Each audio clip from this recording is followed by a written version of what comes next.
The ivory dice tumble across green felt, their path determined by forces beyond human control. The roulette wheel spins, a blur of red and black, while somewhere a slot machine chimes its digital song. The shuffle of cards, the clink of chips, the collective intake of breath as fate reveals itself. These sounds echo across millennia, connecting us to ancestors who threw knucklebones in ancient Mesopotamia, who bet on chariot races in Rome, who gathered around gaming tables in gaslit Victorian parlours. Tonight, we trace the longest game in human history. Not a single hand of cards or roll of dice, but the entire story of gambling itself. From the first moments when our ancestors looked at random chance and saw opportunity, through empires and revolutions, across continents and cultures, into the digital future that transforms everything, even as it changes nothing. This is a journey through human nature itself, through our relationship with risk, with luck, with the thrilling possibility that fortune might smile upon us if we dare to play. The story of gambling is inseparable from the story of civilization. Before there were written laws, there were games of chance. Before there were banks, there were betting pools. Before mathematics became a formal discipline, gamblers were calculating odds. In temples and taverns, palaces and prisons, battlefields and boardrooms, humans have always found ways to wager, to test fate, to transform uncertainty into entertainment or desperation or profit.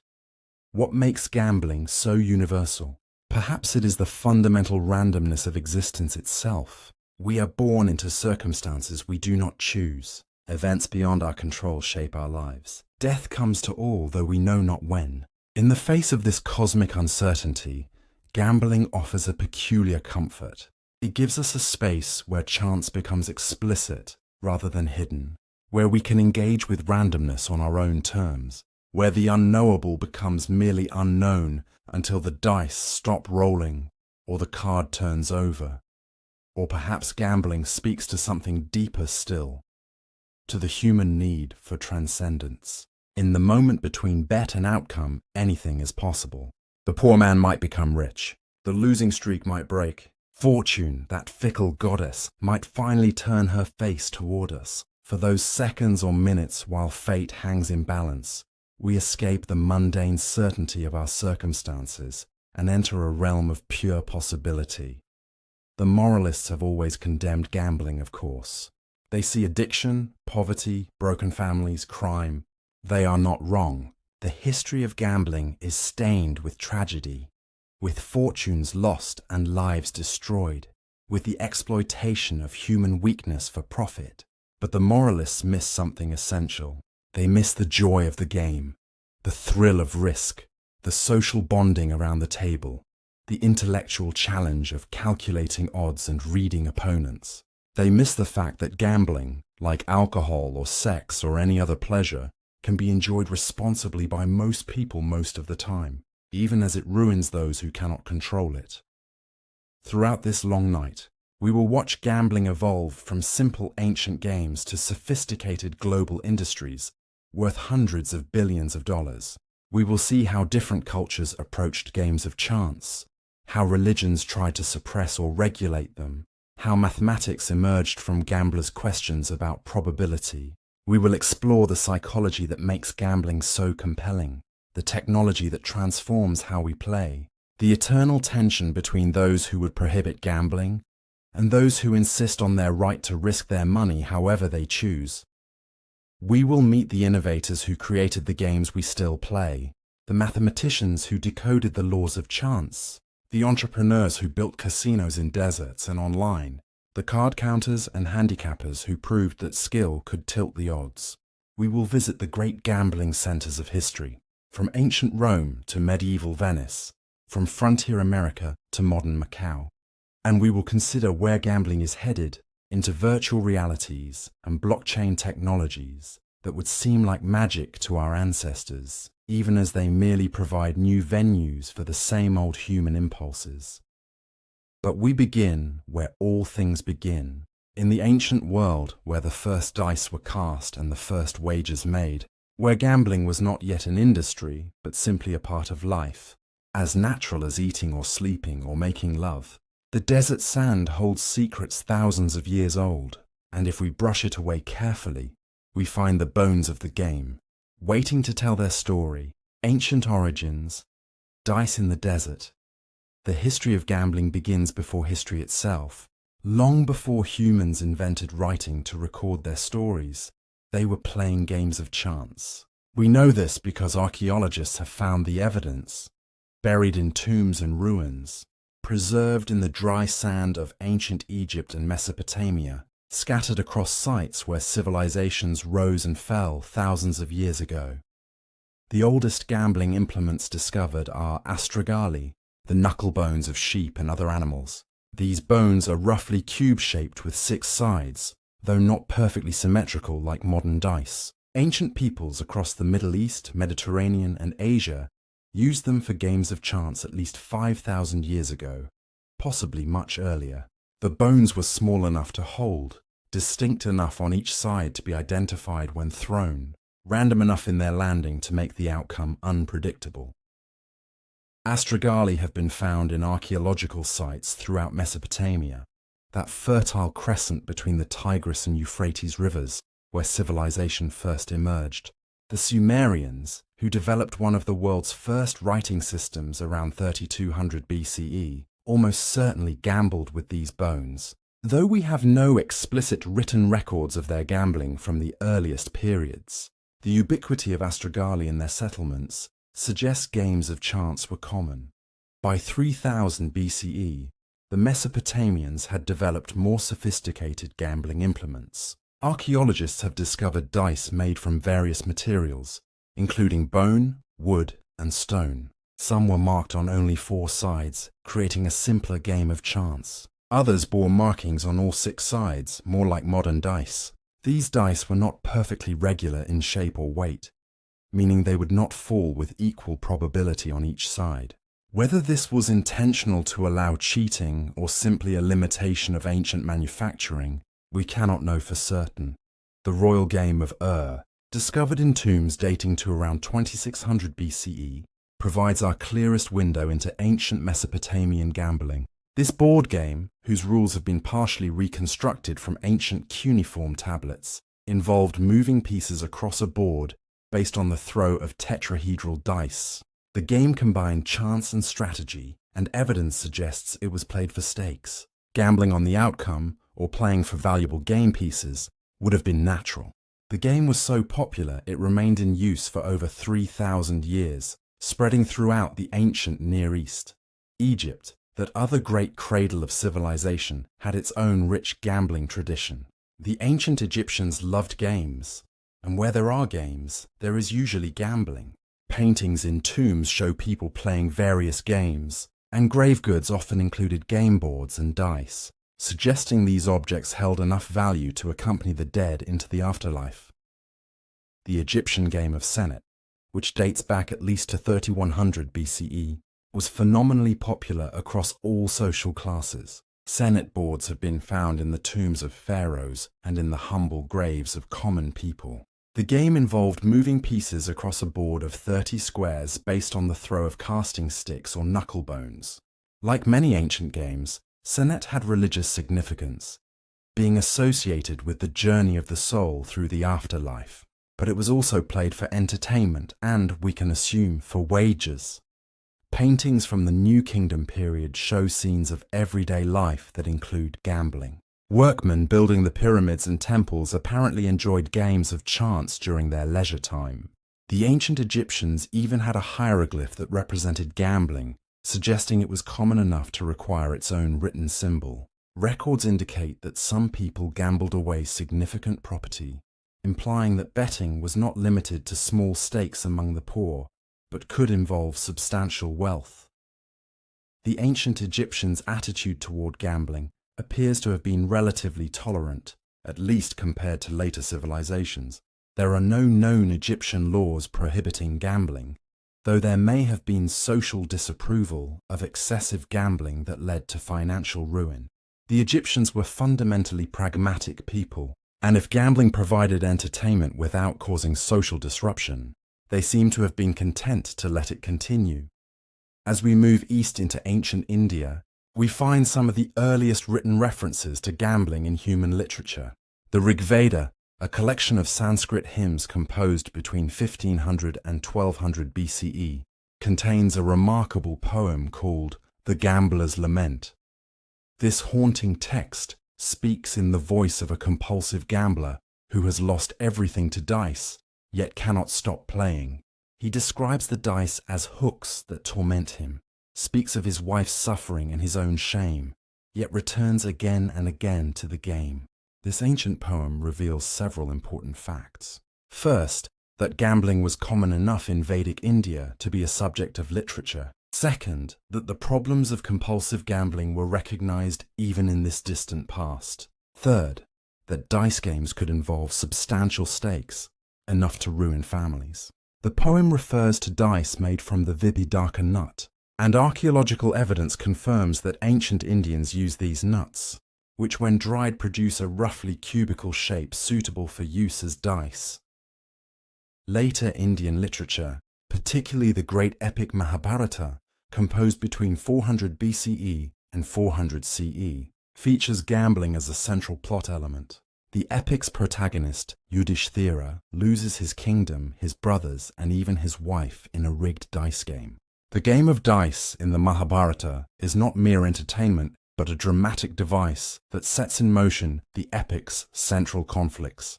The story suggests that gambling was not only common, but could be a matter of the highest stakes, involving kingdoms and destinies. Ancient China developed its own distinctive gambling traditions. Chinese gambling history extends back at least to the Jia dynasty around 2000 BCE, though the evidence becomes clearer during the Shang dynasty from 1600 to 1046 BCE. The ancient Chinese used a form of die called tu-tu, and gambling on the outcome of dice throws was apparently common. But China's most significant contribution to gambling history came much later with the invention of playing cards and tile games. By the Tang dynasty, around 900 CE, the Chinese had developed playing cards, possibly evolving from earlier paper-based games. These were not quite like modern Western playing cards, but represented an important innovation that would eventually spread west and transform gambling worldwide. The Chinese also developed games using tiles, including early versions of mahjong and other games that combined chance and skill. Chinese gambling culture was distinct in its emphasis on games that involve both luck and strategy, rather than pure games of chance. This reflected broader Chinese philosophical attitudes about the balance between fate and human agency, between the random movements of the Tao and the ordered patterns that humans could discern and use.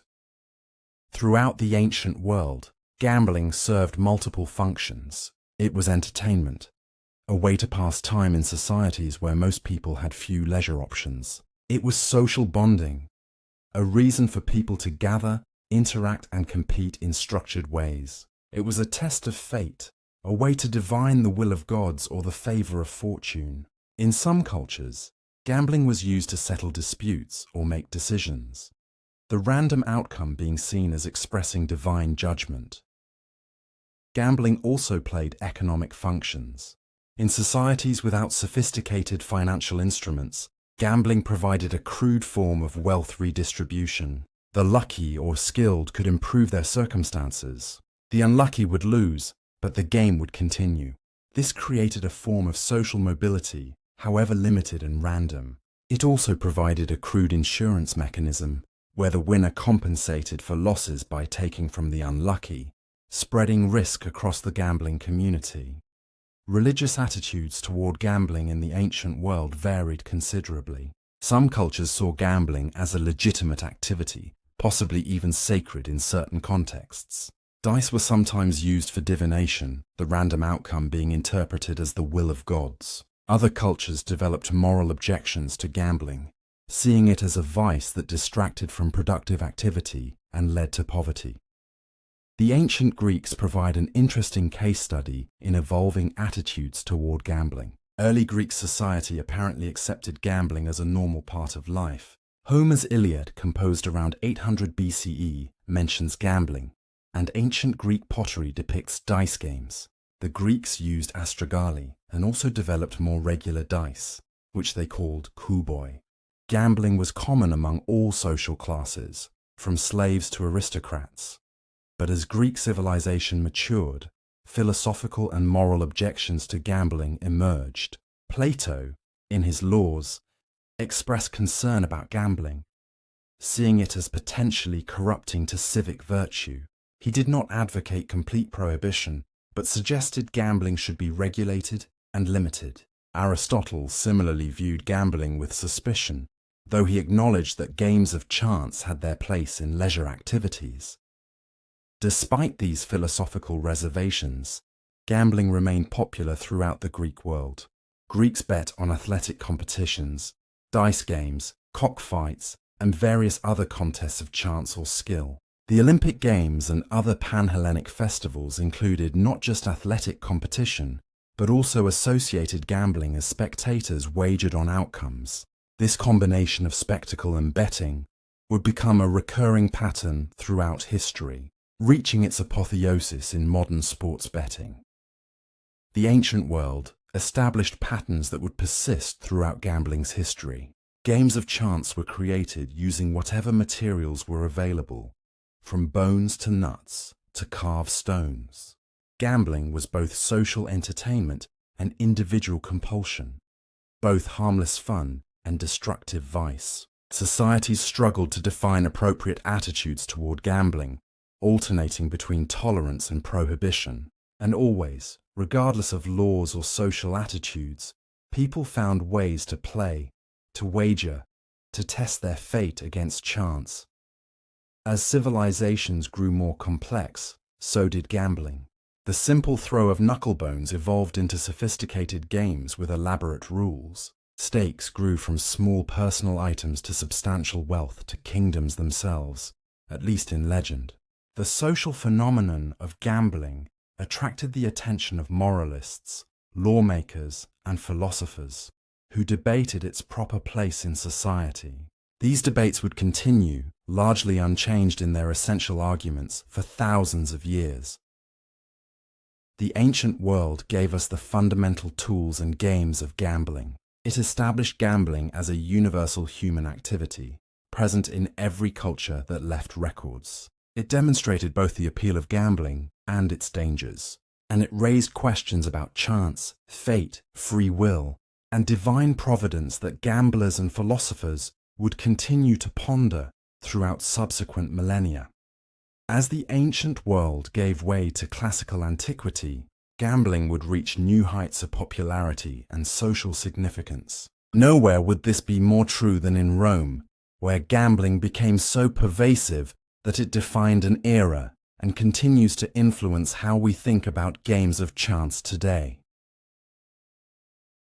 Classical antiquity, Greece and Rome. If the ancient world planted the seeds of gambling, classical Greece and Rome brought them to full flower. In these civilizations, gambling evolved from scattered games played among common people to a cultural phenomenon that permeated society from the lowest slave to the emperor himself. The Greeks and Romans did not invent gambling, but they developed it into something approaching what we recognize today, with dedicated gambling establishments, professional gamblers, and the first serious legal attempts to control the activity. The Greeks, despite their philosophical reservations about gambling, were enthusiastic players. The Greek word for dice, kouboi, appears frequently in their literature, always with the understanding that dice games were common knowledge. Greeks gambled on dice, on knucklebones, on competitive events, on anything that could have an uncertain outcome. The random fall of dice was seen as an expression of chance, of Pictish, the goddess of fortune. To roll the dice was to consult fate itself. Greek mythology incorporated gambling in interesting ways. According to legend, Zeus, Poseidon, and Hades rolled dice to divide the cosmos among themselves after defeating the Titans. Zeus won the heavens, Poseidon the seas, and Hades the underworld. Whether this myth predated Greek gambling or was created to reflect it, The story suggests how deeply gambling was embedded in Greek cultural consciousness. Even the gods were gamblers. Greek soldiers particularly embraced gambling. Archaeological evidence from military camps shows abundant dice and gaming pieces. Gambling provided entertainment during the long tedium of military campaigns, helped soldiers bond with their units, and offered the possibility of supplementing military pay. The Greek historian Herodotus mentions Lydian soldiers inventing games to distract themselves during a famine, suggesting gambling was seen as a way to cope with hardship. But it was in Rome that gambling reached unprecedented heights. The Romans were passionate gamblers, perhaps the most gambling-obsessed society in the ancient world. From the emperor in his palace to the beggar in the streets, Romans gambled. They bet on dice games, on chariot races, on gladiatorial combat, on animal fights, on board games, on virtually anything that involved competition or chance. Gambling permeated Roman life so thoroughly that it became a defining characteristic of Roman culture. The Romans played with dice they called tesserae, or tali, similar to Greek dice. Roman dice have been found throughout the empire, from Britain to Egypt, made from bone, ivory, bronze, amber, and precious stones. Wealthy Romans owned elaborate dice made from valuable materials and kept in ornate boxes. Common Romans made do with simple bone dice, but rich or poor, they all played. The most popular Roman dice game was uncertain in its exact rules, but we know it involved throwing multiple dice and achieving specific combinations. Various ancient sources mention people losing fortunes at dice, suggesting substantial stakes were common. Romans developed specialized gambling vocabulary, indicating how central gambling was to their culture. They had words for different types of bets, for gambling debts, for different kinds of gamblers. Roman law had a complicated relationship with gambling. Technically, gambling was illegal in Rome, except during the festival of Saturnalia, a week-long celebration in December when normal social rules were suspended. During Saturnalia, slaves could speak freely to masters, social hierarchies were temporarily inverted, and gambling was openly permitted. This annual permission probably reflected the reality that Romans gambled year-round, regardless of the law. Outside Saturnalia, gambling laws were honored mainly in the breach. Wealthy Romans gambled openly with little fear of prosecution. The Emperor Claudius was a notorious gambler who even wrote a book about gambling strategy. The Emperor Nero gambled for stakes of 400,000 sesterces per pip on the dice, an astronomical sum. If emperors flagrantly violated gambling laws, ordinary citizens felt little compulsion to obey them. The law did create one interesting workaround. Since gambling debts were not legally enforceable in Rome, clever gamblers could refuse to pay, claiming the debt was from illegal activity. This led to an honor system among gambling aristocrats, where refusing to pay gambling debts would destroy one's reputation, even though it was technically legal. The social pressure to pay debts of honor was apparently stronger than legal obligation. Roman literature is filled with references to gambling and gamblers. The poet Ovid mentioned dice games in his works. The satirist Juvenal complained about compulsive gamblers ruining themselves. The philosopher Seneca criticized gambling as a waste of time and money, though his criticism suggests gambling was so common that it needed philosophical refutation. The Romans also gambled on public spectacles, and here gambling reached its most spectacular expression. The chariot races held in the Circus Maximus were the most popular entertainment in Rome, drawing crowds of up to 250,000 spectators. These races were not merely sporting events but occasions for massive gambling. Romans bet on their favorite teams, the blues, greens, reds and whites, with passionate loyalty that sometimes erupted into violence. Fortunes changed hands at the races. Entire estates were reportedly wagered on single races. Gladiatorial combat provided another venue for Roman gambling. These brutal contests, where trained fighters battled to the death for public entertainment, drew enormous crowds to amphitheaters throughout the empire. Spectators bet on individual gladiators, on the outcomes of specific fights, on how long combats would last. The gambling added excitement to spectacles that were already gripping and brutal.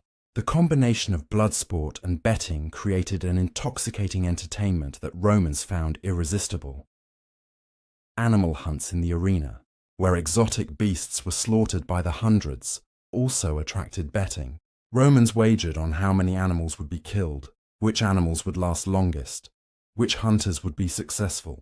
The sheer scale of these spectacles and their associated gambling was unprecedented in human history, and would not be matched until modern times. The social attitudes toward gambling in Rome were complex and contradictory. On one hand, gambling was technically illegal and morally disapproved by the respectable classes. Excessive gambling was seen as a vice that indicated weak character. Compulsive gamblers were mocked in literature and looked down upon in society.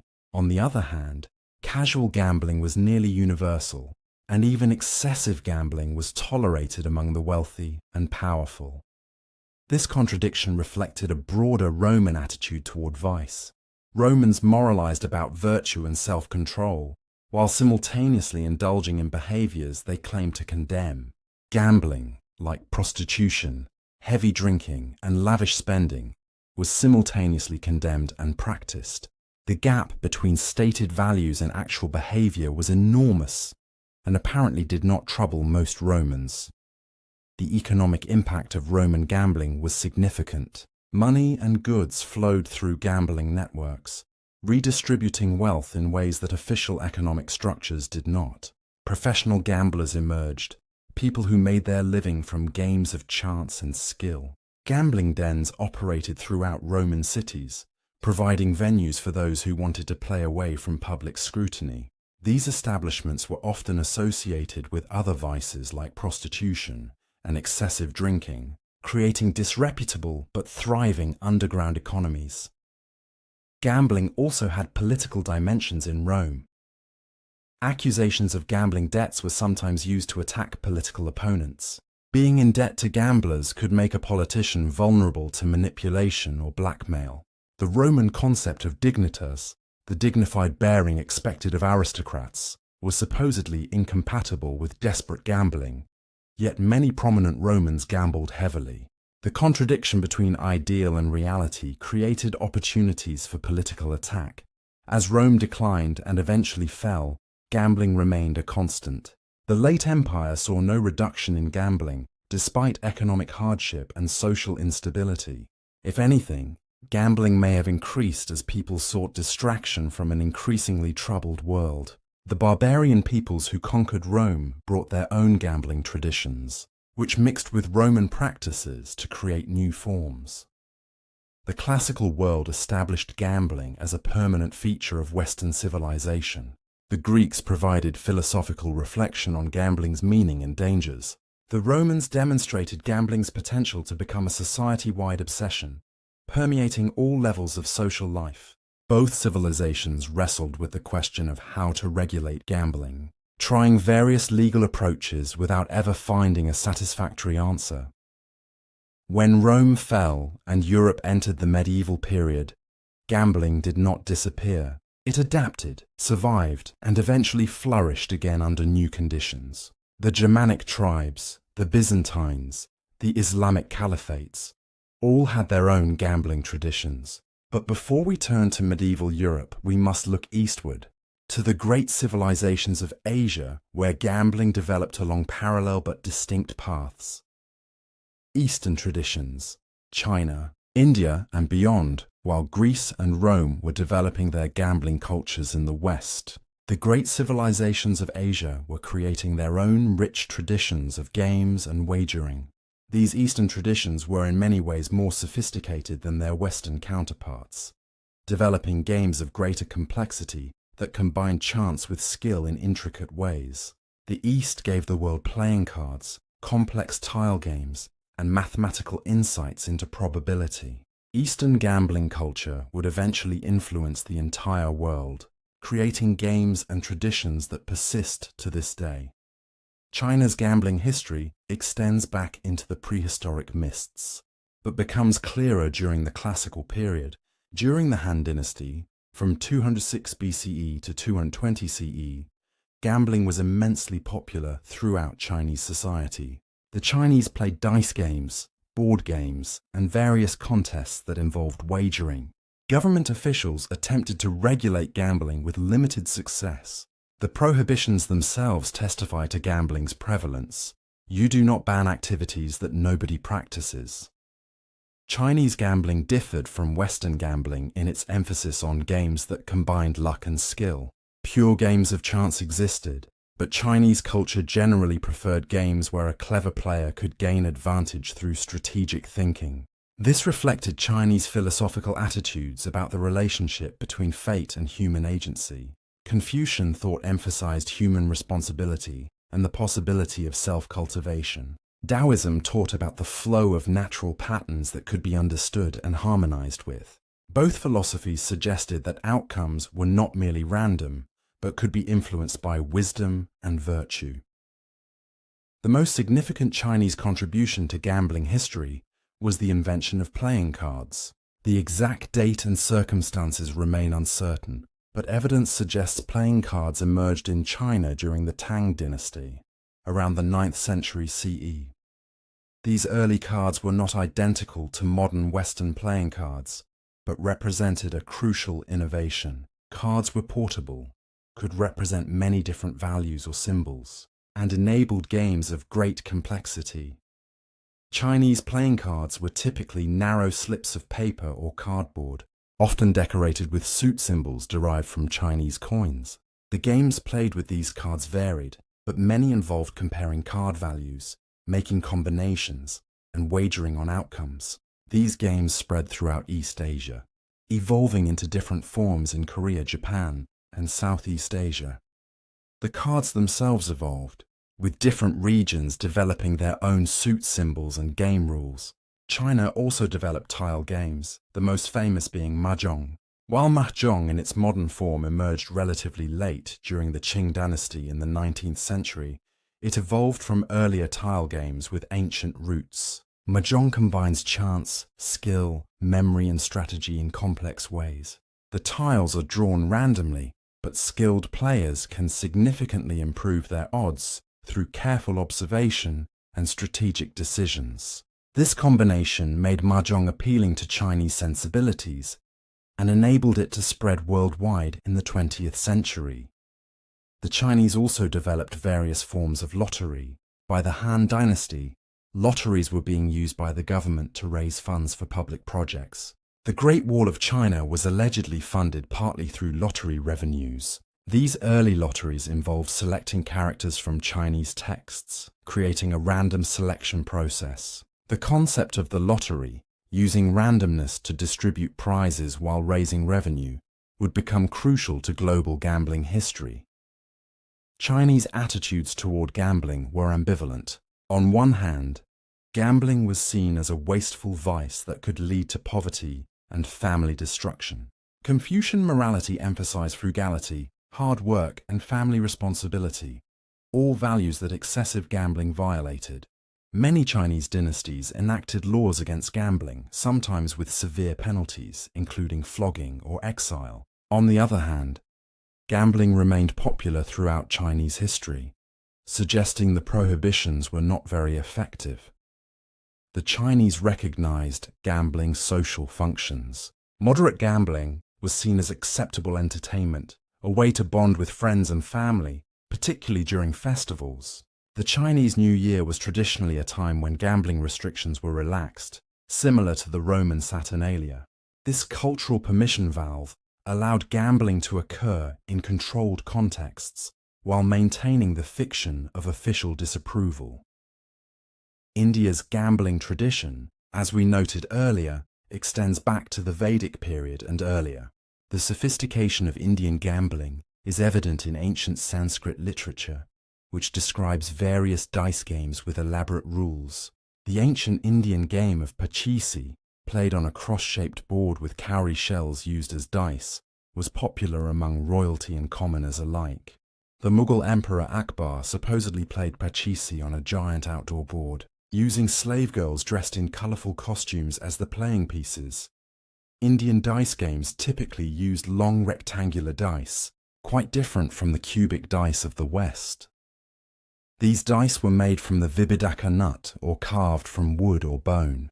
The elongated shape created different probability distributions than cubic dice, adding complexity to the games. Indian mathematicians studied these probabilities, contributing to the development of mathematical thinking about chance.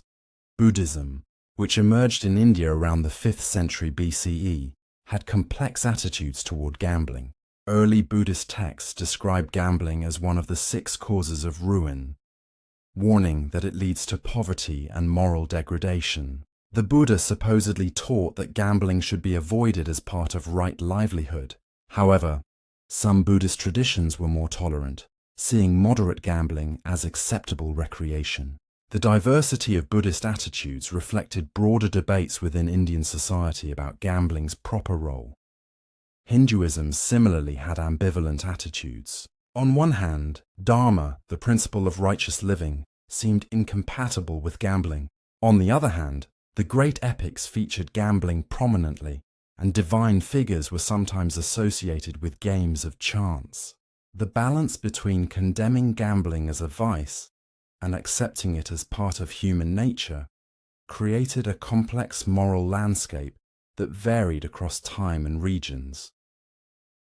Indian playing cards, which may have developed independently or been influenced by Chinese cards, were circular rather than rectangular. These round cards, called ganjifa, were often beautifully painted with miniature artwork. They came in sets of 96 or more cards divided into 8 or more suits. The games played with these cards were complex, involving trick-taking, melding, and wagering. Ganjifa cards represented a distinctly Indian approach to card games, more elaborate and decorative than their Western counterparts. Japan developed its own gambling traditions, though often under Chinese influence. During the Heian period, from 794 to 1185 CE, gambling was popular among the aristocracy. Japanese nobles played various games involving dice, cards, and boards. As Japanese culture evolved, it developed distinctive games like hanafuda, flower cards used for various gambling games. Japan also developed a strong tradition of gambling on competitive events like sumo. Wrestling. Japanese attitudes toward gambling were shaped by both Buddhist influence and the practical concerns of the ruling classes. Many Japanese regimes attempted to prohibit or restrict gambling, viewing it as a drain on productivity and a cause of social problems.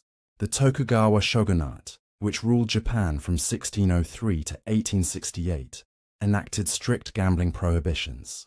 Yet gambling persisted, often in connection with festivals or religious celebrations where temporary permission was granted.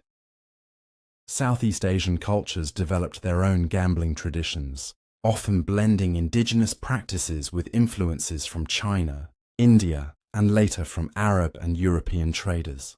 Thai, Vietnamese, Khmer, and other Southeast Asian peoples played dice games, card games, and bet on cockfights, animal contests, and human competitions.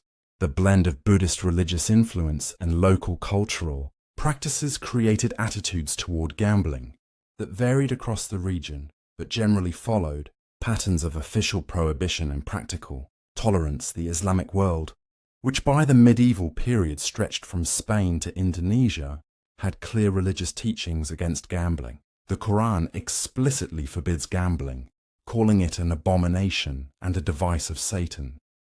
Islamic law, Sharia, prohibits maisir, games of chance, as well as gharar, contracts involving excessive uncertainty. This religious prohibition was taken seriously in many Islamic societies, with gambling being criminally punishable. However, even in Islamic societies, gambling persisted. The prohibition was strongest and most enforced in the Arabian heartland and during periods of religious intensity. In other times and places, gambling occurred despite the prohibition, often in forms that were argued to be skill-based rather than pure chance, or in private settings where authorities were unlikely to intervene. The Islamic prohibition on gambling remains influential today, shaping gambling laws in Muslim-majority countries. The Eastern traditions gave the world some of its most enduring gambling innovations. Playing cards, which emerged in China and India, would be transformed in Europe into the familiar suits we know today. The concept of combining chance and skill in complex games influenced Western game design. The mathematical study of probability, which eventually developed in Europe, was preceded by practical observation of odds in Chinese and Indian gambling. The lottery concept, developed in China, would become a crucial government revenue tool worldwide. Eastern gambling culture also demonstrated alternative ways of thinking about chance and fate, where Western thought often posed a sharp dichotomy between random chance and divine providence, or between luck and skill. Eastern philosophies were more comfortable with ambiguity. The Taoist concept of following natural patterns, the Buddhist teaching about karma and causation, the Hindu ideas about dharma and cosmic order, all provided frameworks for understanding gambling that were neither purely deterministic nor purely random. As we turn now to medieval Europe, we will see how Eastern innovations, particularly playing cards, arrived in the West and were transformed. We will see how Christian attitudes toward gambling, shaped by ancient Hebrew prohibitions and early Christian asceticism, created a moral climate very different from the tolerant confusion of classical Rome. And we will see how gambling, despite official condemnation and legal prohibition, flourished in medieval society from castle to cottage, becoming embedded in European culture in ways that persist today. Medieval Europe. Cards, dice and the devil. The medieval period in Europe, roughly from the 5th to the 15th centuries, was a time of profound religious faith, feudal social structures and periodic violence. It was also, despite the moral strictures of the church, a time of enthusiastic gambling. Medieval Europeans gambled on dice, on cards after their introduction, on animal fights, on archery and other contests of skill, and on anything else that could have an uncertain outcome. Gambling was so pervasive that moralists and lawmakers railed against it constantly, a sure sign of its popularity. The early medieval period inherited Roman gambling traditions, but in a transformed social context. The Roman Empire had fallen in the West, replaced by Germanic kingdoms with their own cultural practices. The Christian Church, which had been a persecuted minority in early imperial Rome, was now the dominant religious and moral authority. The Church's attitude toward gambling would shape medieval European gambling culture profoundly. Christianity inherited a complex attitude toward gambling from its Jewish roots. The Hebrew Bible does not explicitly prohibit gambling, though some rabbinical interpretations of biblical passages suggested disapproval. Early Christians were more consistently hostile. Church fathers like St. Augustine condemned gambling as a vice, arguing it encouraged greed, laziness, and antisocial behavior. By the medieval period, official church teaching held that gambling was sinful, though not all gambling was equally condemned. The church distinguished between different forms of gambling.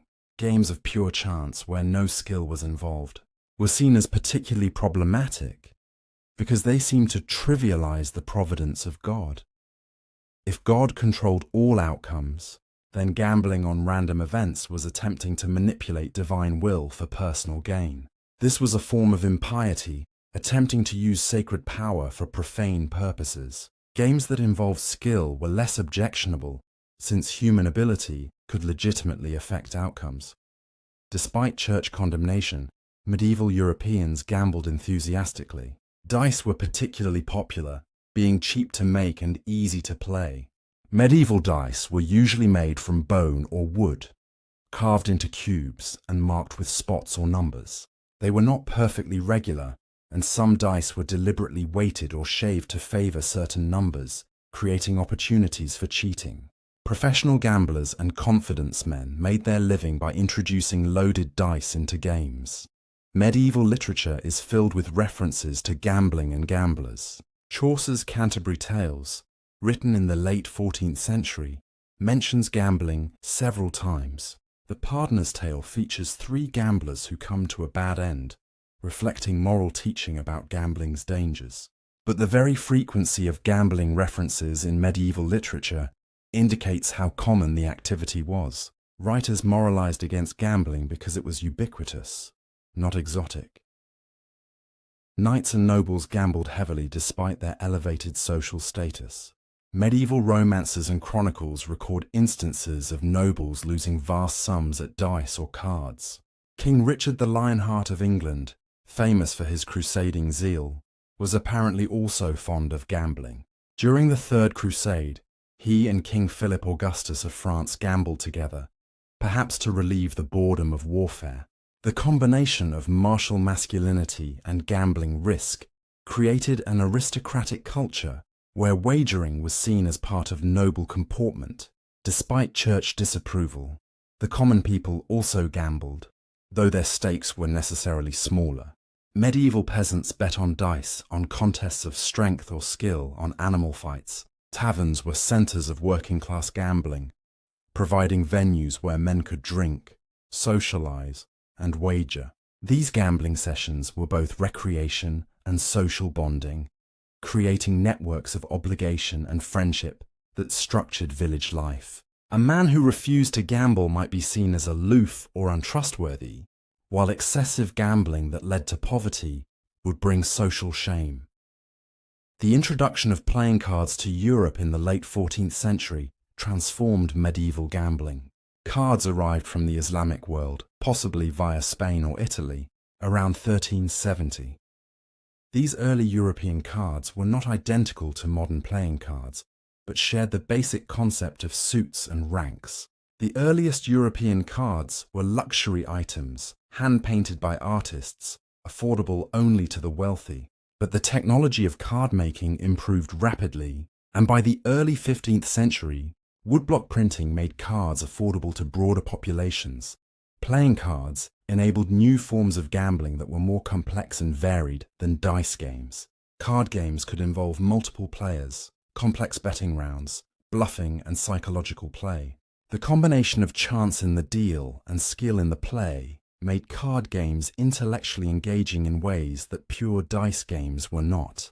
Card games quickly became immensely popular throughout Europe, spreading faster than nearly any other cultural innovation of the period.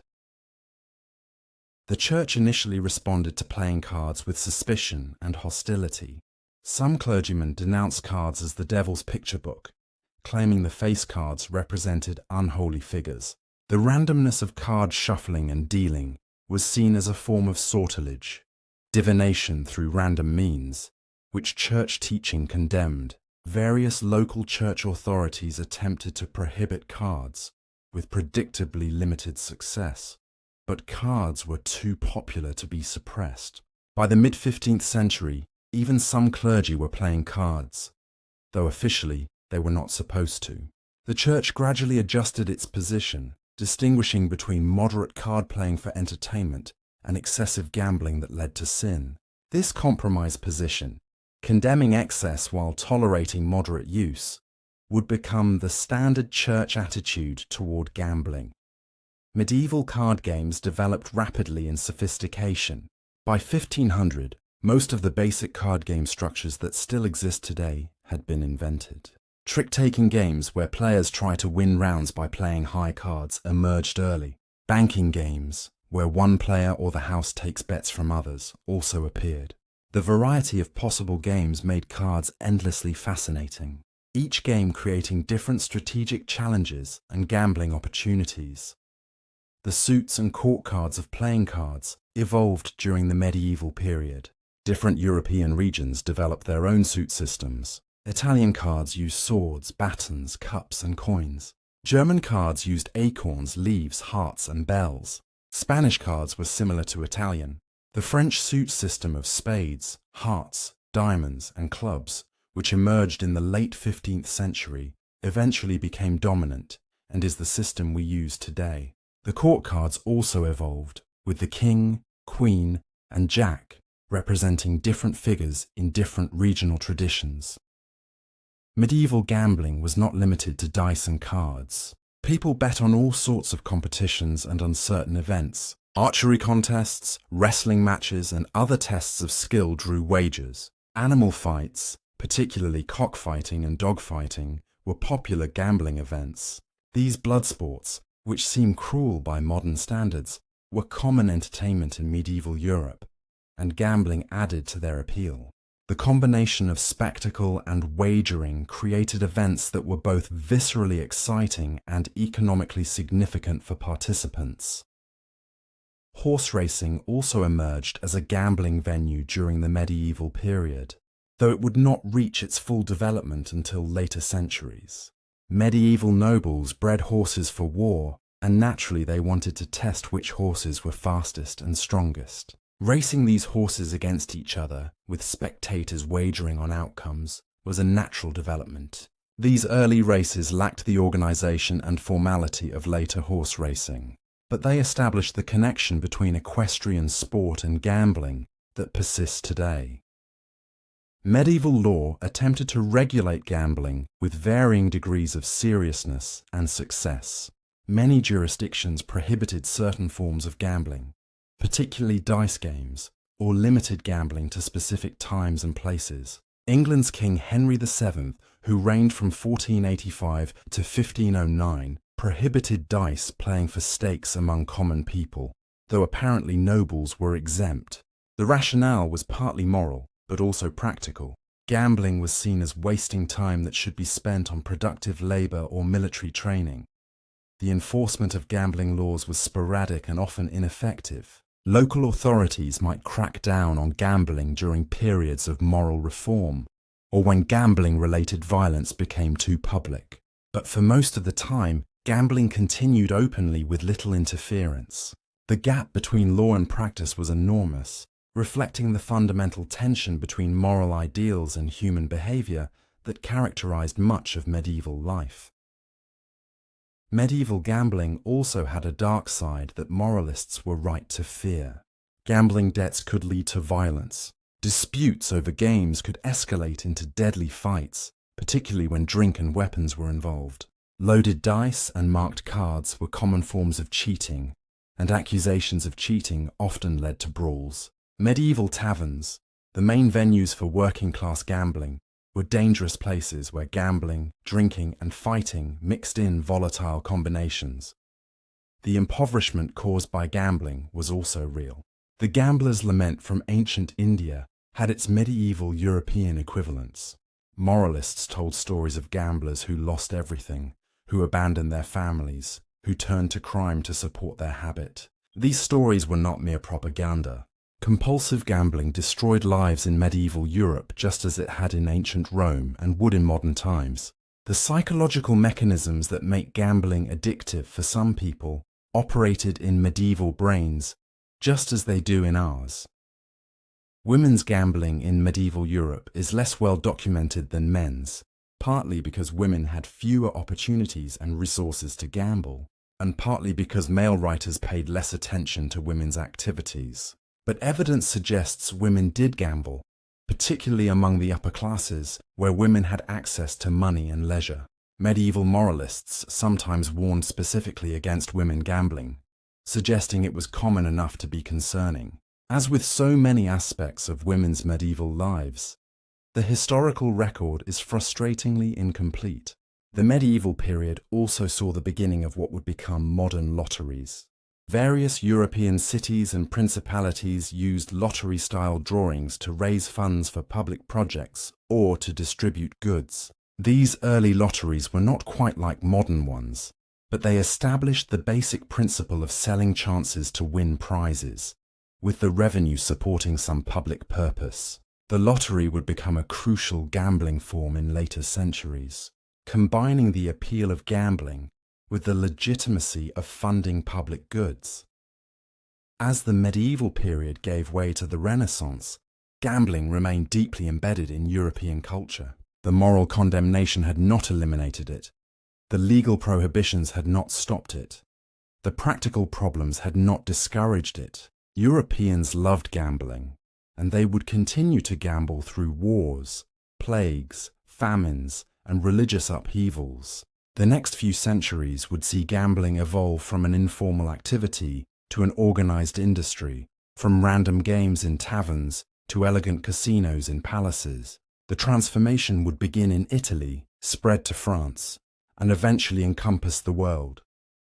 The birth of modern gambling, Renaissance to Enlightenment, the Renaissance, that flowering of European culture from the 14th to 17th centuries, brought profound changes to gambling. As Europe emerged from medieval patterns, as cities grew wealthy from trade, as new ideas about human potential and individual achievement spread, gambling evolved as well.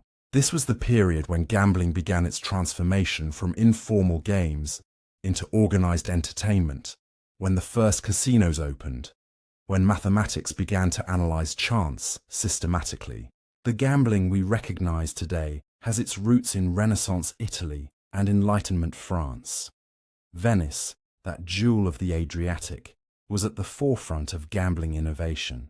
By the 15th century, Venice was one of Europe's wealthiest cities, grown rich from trade between Europe and Asia.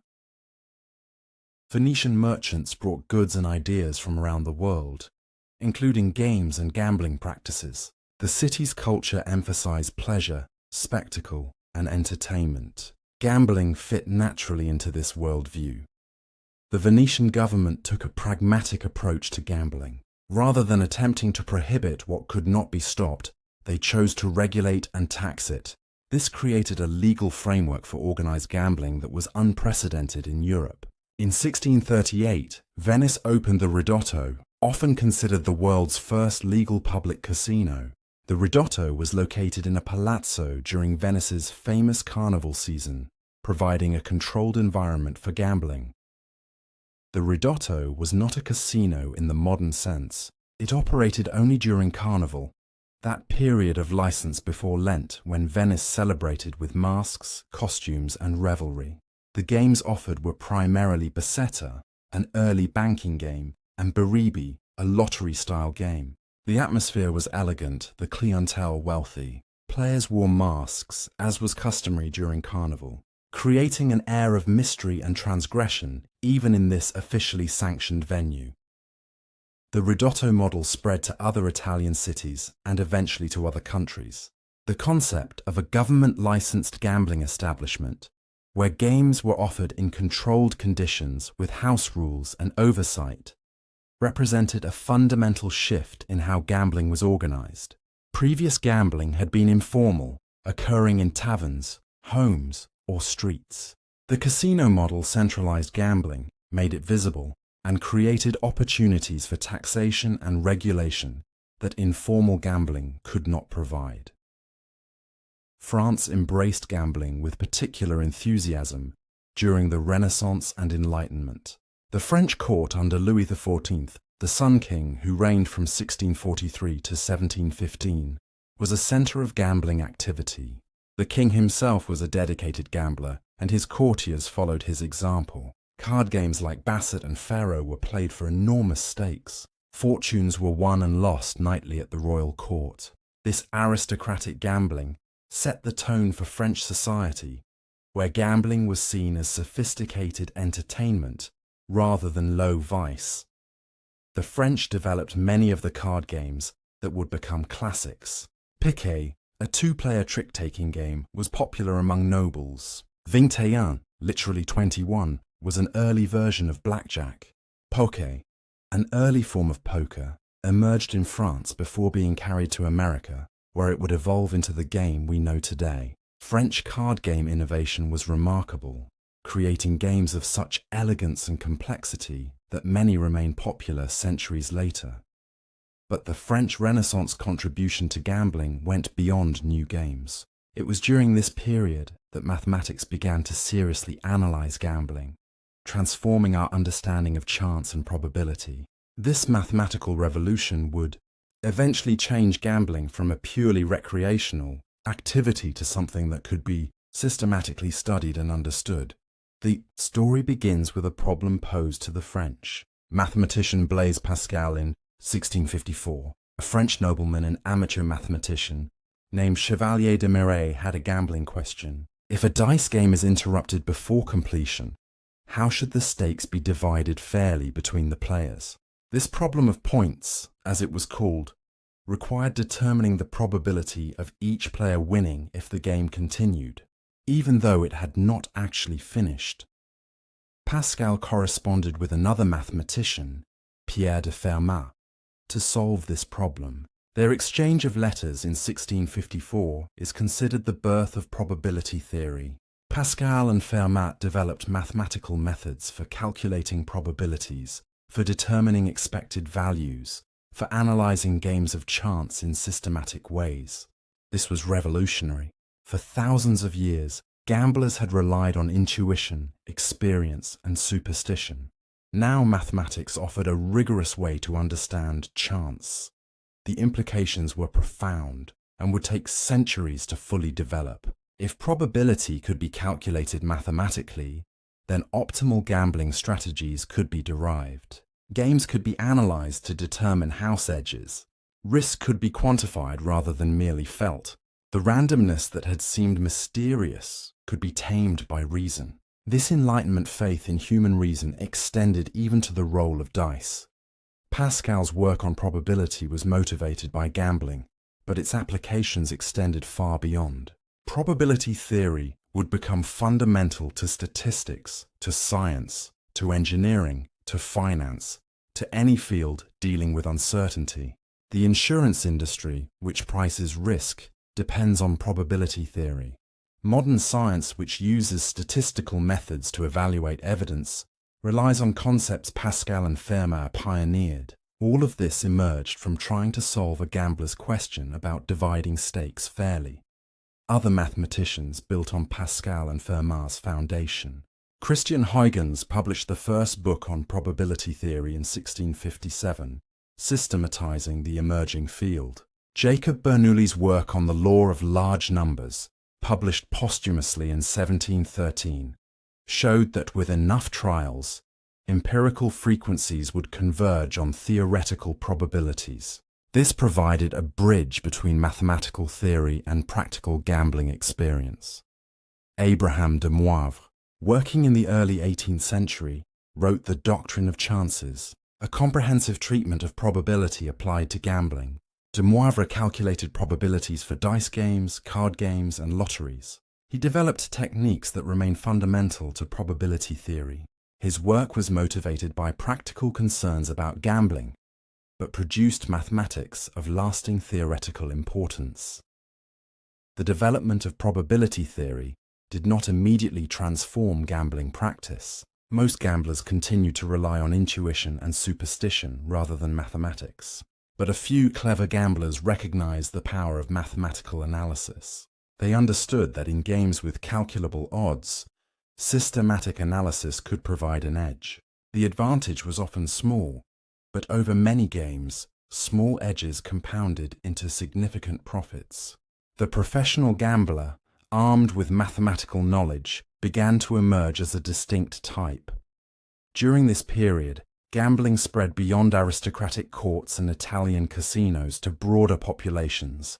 Coffeehouses in England became centers of gambling activity in the 17th and 18th centuries. These establishments, where men gathered to drink coffee, read newspapers, and discuss business, also offered opportunities to gamble. Some coffeehouses specialized in particular games or types of gambling. Lloyd's Coffee House, which would eventually become Lloyd's of London Insurance Market, began as a gathering place for merchants who bet on ships' safe arrivals. The proliferation of gambling venues created demand for professional gambling equipment. Playing card manufacturing became a significant industry. Workshops in France, England, and Germany produced cards in vast quantities, using printing techniques that lowered costs while maintaining quality. Dice makers similarly produced large numbers of dice, attempting to make them as regular and fair as possible, though perfect fairness remained elusive with hand manufacturing techniques. Gambling also became intertwined with other forms of entertainment and spectacle.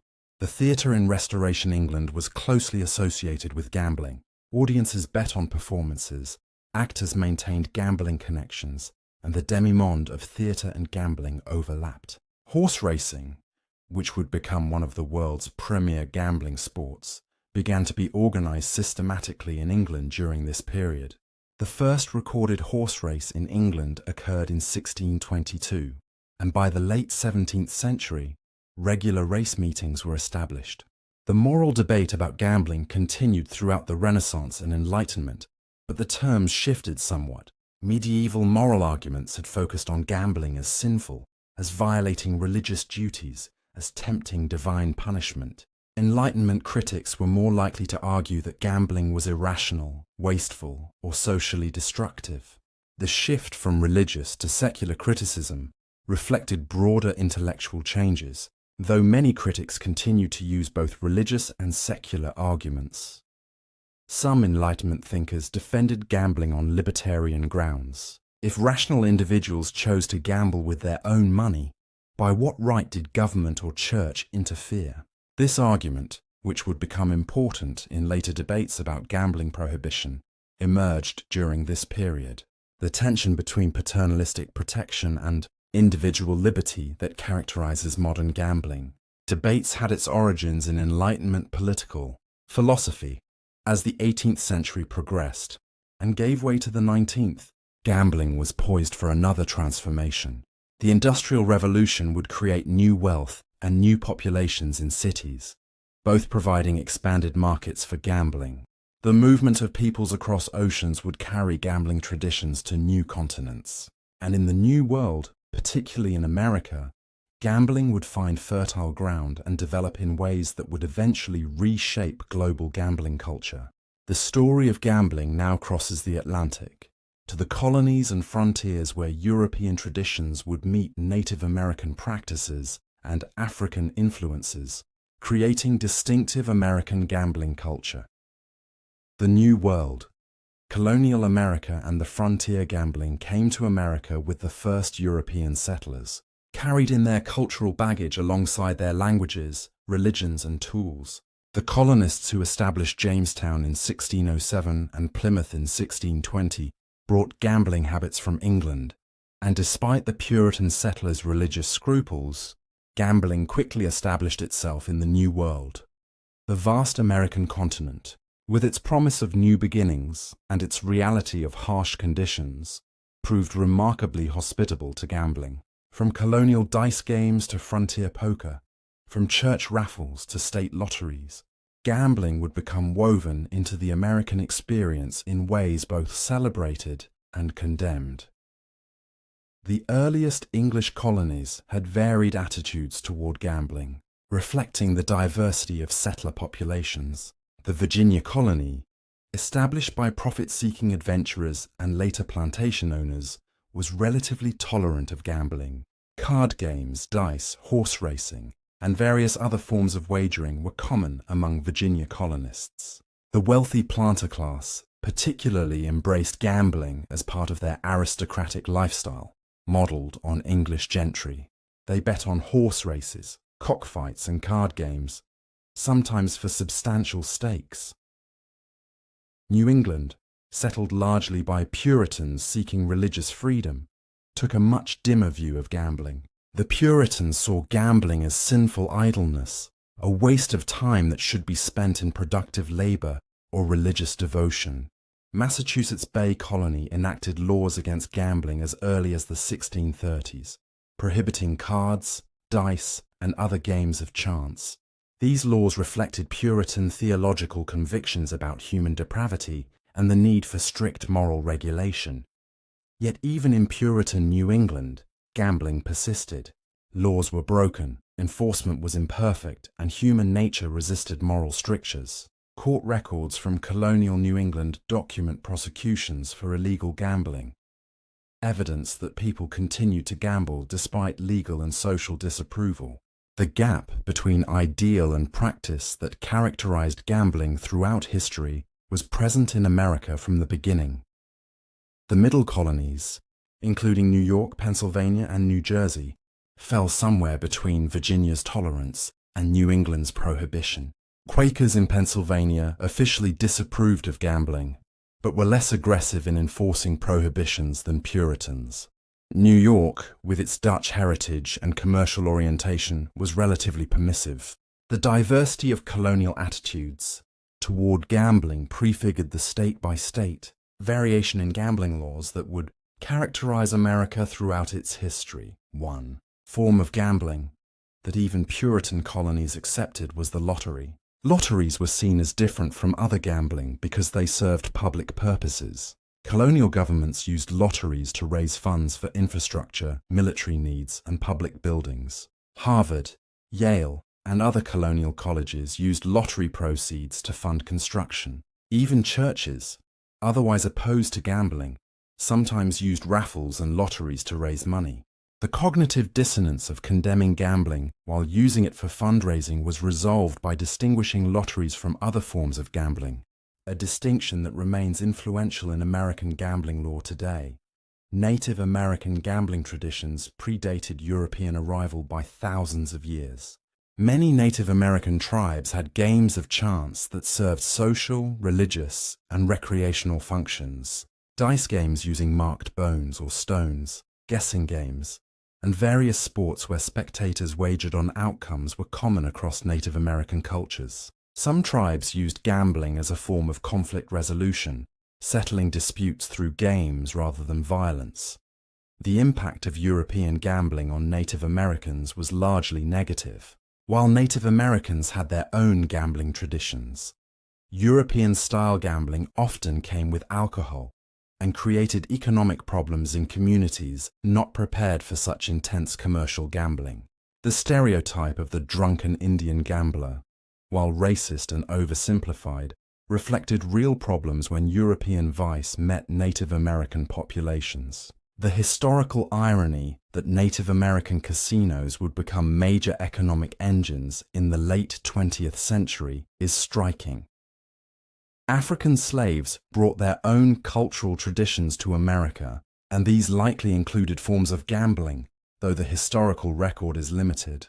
Enslaved peoples had few resources and little free time, but they found ways to gamble when possible. After emancipation, gambling would become more visible in African American communities, often in segregated venues, since mainstream gambling establishments excluded Black Americans.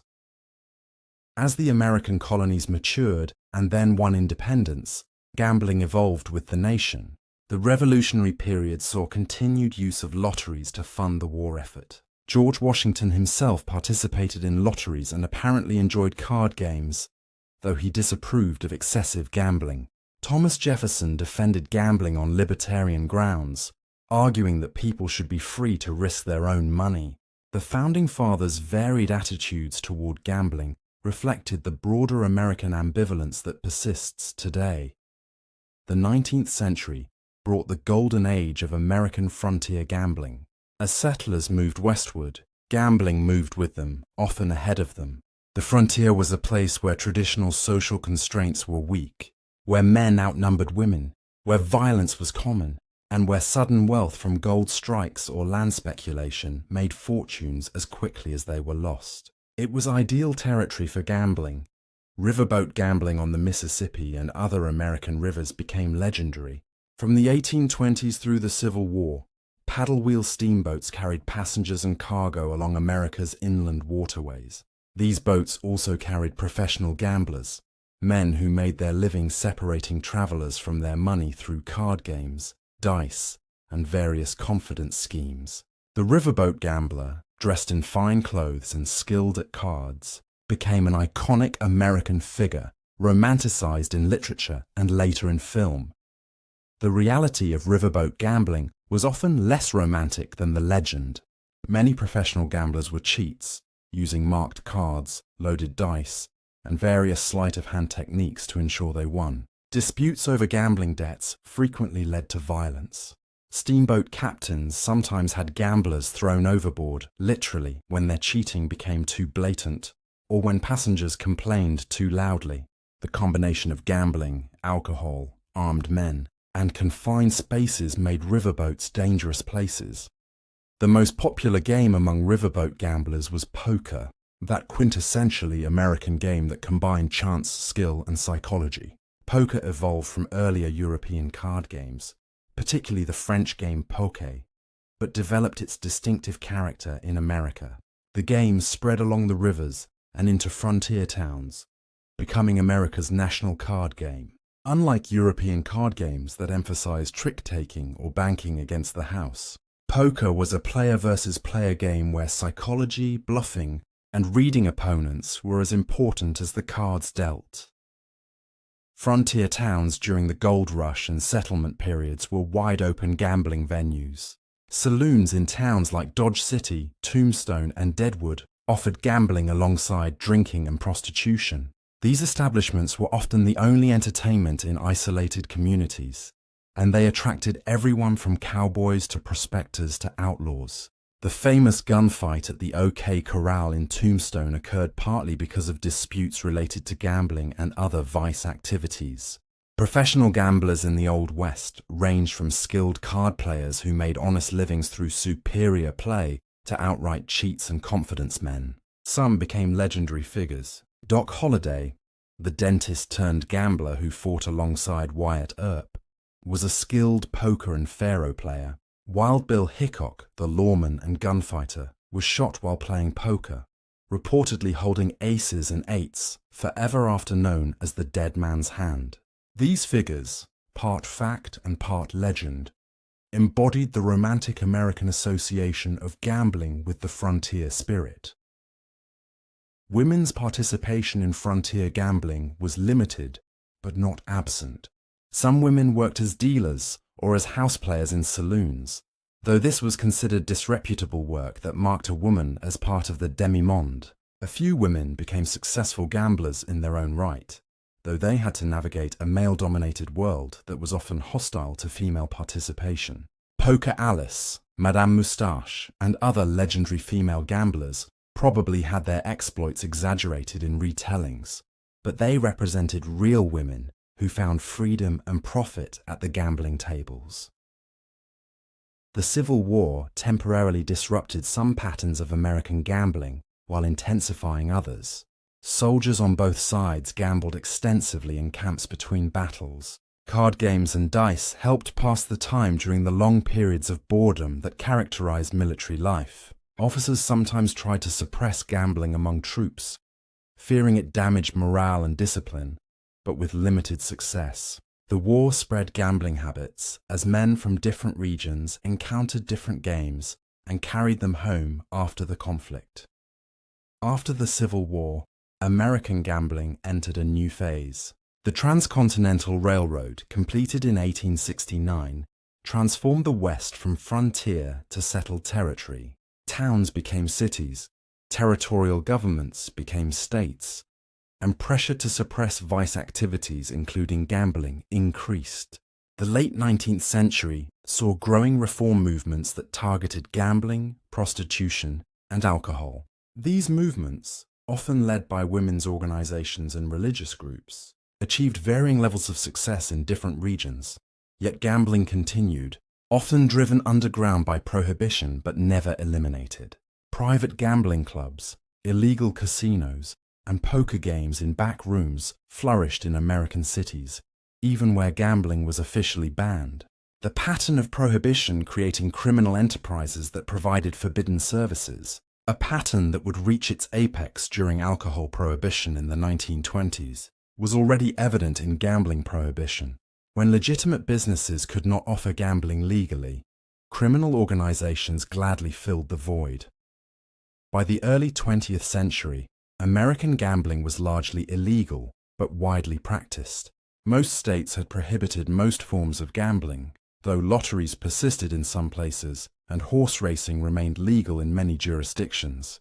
The conflict between law and practice, between moral ideal and human behavior, between prohibition and pragmatic regulation, would define American gambling throughout the 20th century. The story would reach its climax in a Nevada desert, in a city that would become synonymous with gambling itself. But before we travel to Las Vegas, we must explore the European gambling culture that was simultaneously developing its own institutions and traditions, particularly in the glamorous casinos that would come to define sophisticated gambling. The rise of casino culture. Monte Carlo to Las Vegas, 19th century saw gambling transform from informal games in taverns and homes to elegant entertainment in purpose-built casinos. These grand gambling palaces, with their chandeliers and evening dress requirements, their roulette wheels and baccarat tables, represented gambling's attempt to shed its disreputable image and become respectable, even glamorous. The story of modern casino culture begins in Europe, reaches its pinnacle in Monte Carlo, crosses the Atlantic to America, and finds its ultimate expression in Las Vegas. It is a story of entrepreneurship and organized crime, of architectural splendor and human desperation, of mathematics and psychology, of fortunes won and lost in rooms designed specifically for that purpose. The European casino tradition, as we have seen, began in Venice with the Ridotto in 1638. But this was a seasonal operation during Carnival, not a permanent establishment. The first true casino in the modern sense was probably the Casino di Venezia, which opened in a different form and evolved into a permanent gambling establishment. Other Italian and German spa towns also established casinos in the 18th and early 19th centuries, usually in connection with mineral baths and health resorts. The rationale for these early casinos was that gambling was acceptable entertainment for wealthy visitors taking the waters at health resorts. The spa casino model spread throughout Europe during the 19th century. Baden-Baden in Germany became particularly famous, attracting European aristocracy and wealthy travelers to its elegant casino and thermal baths. The casino was not just a gambling venue, but a social center where Europe's elite could meet, network and see and be seen. But the casino that would define the genre, that would become synonymous with elegance and high-stakes gambling, was the Casino de Monte Carlo, opened in 1863 in the tiny Principality of Monaco. Monte Carlo's story begins with desperation. The ruling Grimaldi family faced bankruptcy as Monaco's traditional industries of fishing and agriculture provided insufficient revenue for a modern state. Prince Charles III decided on a desperate gamble himself: create a casino so attractive that wealthy Europeans would flock to Monaco, filling the principality's coffers with gambling revenue. The prince granted a monopoly gambling concession to French entrepreneur François Blanc, who had previously operated successful casinos in Germany. Blanc was a visionary who understood that a successful casino required more than just gaming tables. He spent lavishly on infrastructure, building roads and hotels, creating gardens and entertainment venues. In 1878, the Casino de Monte Carlo itself opened in a building of extraordinary architectural beauty, designed by Charles Garnier, the architect of the Paris Opera. The Monte Carlo Casino was palatial. Its rooms featured Belle Époque architecture, with ornate decoration, frescoes, sculptures, and the finest materials. The gaming rooms had names that evoked luxury: the Salon Europe, the Salon des Grâces. The atmosphere was one of refined elegance, as far removed from frontier saloons as possible. Men wore tuxedos, women wore evening gowns, and the dress code was strictly enforced. This was gambling as high culture, as sophisticated entertainment for the discerning elite. The games offered at Monte Carlo were primarily European casino standards: roulette, 30 et 40, and baccarat. Roulette, the iconic casino game with its spinning wheel and bouncing ball, was Monte Carlo's signature game. The casino used the single-zero European roulette wheel, which offered better odds than the double-zero American wheel that would become standard in American casinos. This mathematical advantage for players, combined with the glamorous setting, made Monte Carlo roulette legendary. Monte Carlo's success exceeded all expectations. Wealthy Europeans did indeed flock to Monaco to gamble. The casino's revenues were so substantial that in 1869, Prince Charles abolished income tax for Monaco's residents, a policy that continues today and has made Monaco a tax haven for the wealthy. The tiny principality transformed from impoverished backwater to playground of the rich, all based on gambling revenue. It was a model that other jurisdictions would attempt to replicate throughout the following century. The cultural impact of Monte Carlo extended far beyond Monaco. The casino featured in novels, operas, and films. It became synonymous with a certain kind of glamorous, dangerous lifestyle. Stories circulated about Russian nobles losing fortunes at the tables, about suicides in the gardens after devastating losses, about master gamblers breaking the bank.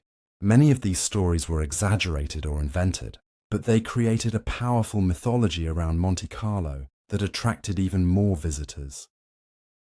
Monte Carlo also attracted professional gamblers and card sharps, who saw opportunity in the concentration of wealthy gamblers. Charles de Ville-Wells, a conman and gambler, famously broke the bank at Monte Carlo in 1891, winning enough money to exhaust the reserves at one table. His success was probably due to luck rather than skill or cheating, but it inspired the popular song "The Man Who Broke the Bank at Monte Carlo," which spread the casino's fame worldwide. Wells eventually lost everything he had won and ended his life in poverty, a cautionary tale about gambling's fickle nature. The success of Monte Carlo inspired imitators across Europe and beyond. Other spa towns and resorts established casinos hoping to replicate Monaco's success. Some, like Baden-Baden and Deauville in France, achieved moderate success. Others failed to attract sufficient clientele. The casino business proved more difficult than it appeared. Location, management, capital, and reputation all had to align perfectly for a casino to succeed. In America, the situation was more complicated. By the late 19th century, gambling was illegal in most American states, but prohibition created opportunity for those willing to operate illegally. Underground casinos operated in major American cities, often with police protection purchased through bribes. These illegal establishments ranged from crude backroom operations to elegant clubs that rivaled European casinos in luxury, if not in legitimacy.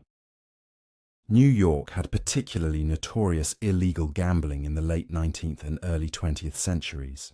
Richard Canfield operated luxurious gambling houses that attracted wealthy New Yorkers, despite their illegal status. Canfield's establishments featured expensive furnishings, gourmet food, and impeccable service. Players gambled for enormous stakes at faro, roulette, and other games. Canfield's success demonstrated that in America, as in Europe, there was a market for elegant, high-stakes gambling, even when illegal. But the future of American casino gambling lay not in the East, but in the West, specifically in Nevada. Nevada had been a frontier territory during the 19th century, and gambling had been part of frontier life. When Nevada achieved statehood in 1864, gambling remained legal. But as progressive reform movements gained strength in the early 20th century, pressure to prohibit gambling increased. In 1909, Nevada bowed to this pressure and outlawed gambling, joining most other states. The prohibition lasted only 20 years. The Great Depression, beginning in 1929, devastated Nevada's economy. Mining, the state's traditional industry, collapsed. Population declined as people left to seek opportunity elsewhere. Desperate for revenue and economic activity, Nevada reconsidered its gambling prohibition. In 1931, the state legislature legalized gambling again, not just tolerating it, but embracing it as an economic development strategy. This decision, made during desperation, would transform Nevada and ultimately reshape global gambling culture. Initially, legalization changed little. Small casinos opened in Reno and other Nevada towns, but they were modest operations serving locals and occasional tourists. The games were often crooked, the atmosphere more frontier saloon than Monte Carlo elegance. Nevada gambling remained a minor regional curiosity through the 1930s. Then came Las Vegas, and everything changed. Las Vegas in the early 20th century was a small railroad town in the Mojave Desert, hot, isolated, and unremarkable. It had a few thousand residents and no particular reason to grow, but several factors converged to create opportunity. The construction of Hoover Dam in the 1930s brought thousands of workers to the region, creating a local economy. The legalization of gambling in 1931 created opportunity for casino development, and the town's location, though remote, was close enough to Los Angeles that it could potentially attract Southern California tourists.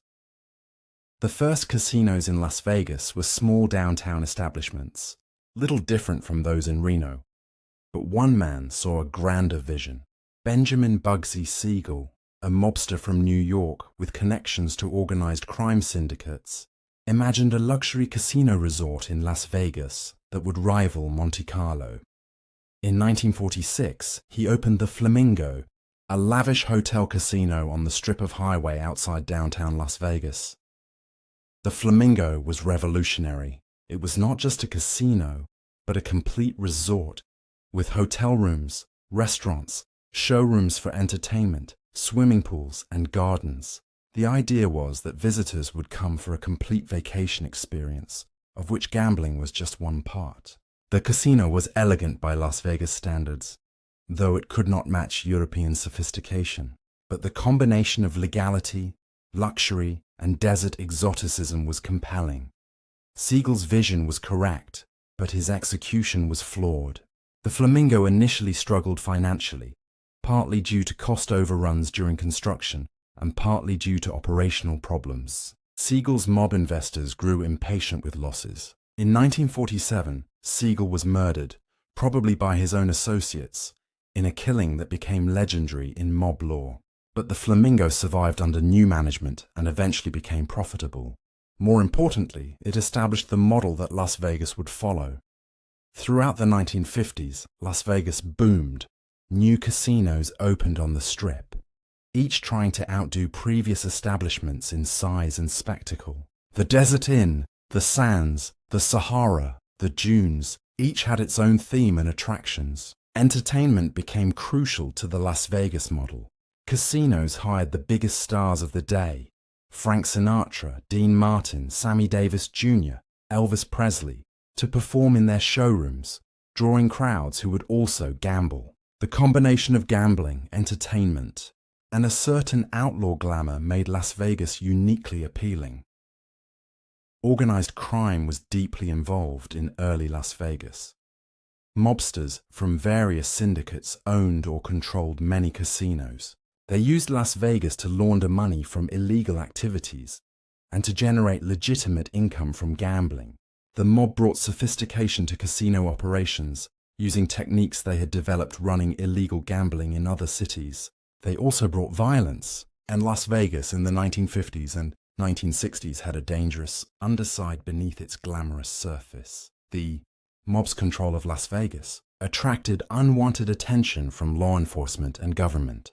Federal investigations in the 1960s threatened to shut down casinos with mob connections, which was most of them. Nevada faced a dilemma. Gambling was the foundation of its economy, but it was also corrupted by organized crime. The solution came through corporate ownership. Beginning in the late 1960s, corporations began buying Las Vegas casinos from mob owners. Howard Hughes, the eccentric billionaire, purchased several casinos, providing a veneer of legitimacy. This transition from mob to corporate ownership transformed Las Vegas over the following decades. The 1970s and 1980s saw Las Vegas evolve into a mainstream tourist destination. The older casinos were supplemented and sometimes replaced by massive resort complexes. The MGM Grand, Caesar's Palace, the Mirage. These mega-resorts had thousands of hotel rooms, multiple restaurants, shopping malls, convention facilities, and of course enormous casinos. Las Vegas shed some of its outlaw image and marketed itself to families and convention attendees as well as to gamblers. By the 1990s, Las Vegas had become the casino capital of the world, surpassing Monte Carlo and all other gambling destinations in size and revenue. The city had created a unique gambling culture that combined casino games with elaborate theming, spectacle, and entertainment. The Egyptian-themed Luxor, the medieval Excalibur, the tropical Mirage with its volcano, the Venetian with its replica of Venice, complete with gondolas. These were not just casinos, but complete fantasy environments. Las Vegas had mastered the art of creating immersive experiences that kept visitors gambling longer and spending more. Atlantic City provided a different model of casino legalization in America. In 1976, New Jersey voters approved a referendum allowing casinos in Atlantic City, which had been a declining beach resort. The first casino, Resorts International, opened in 1978. Other casinos followed quickly. Atlantic City's proximity to New York and Philadelphia gave it access to massive East Coast markets. For a time in the 1980s, Atlantic City rivaled Las Vegas in gambling revenue.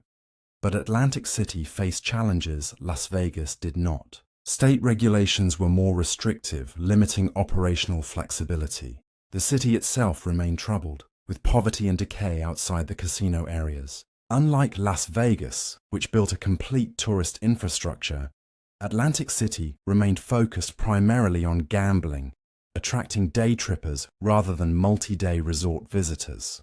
By the 2000s, Atlantic City was struggling as regional competition increased and visitors had more choices. Native American casino gambling emerged as another major force in American gambling in the late 20th century.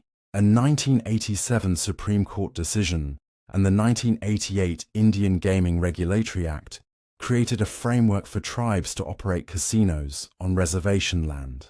Many tribes seeking economic development on reservations that often lacked other opportunities embraced casino gambling. By the 2000s, tribal casinos across America were generating tens of billions of dollars annually, providing employment and revenue for Native American communities.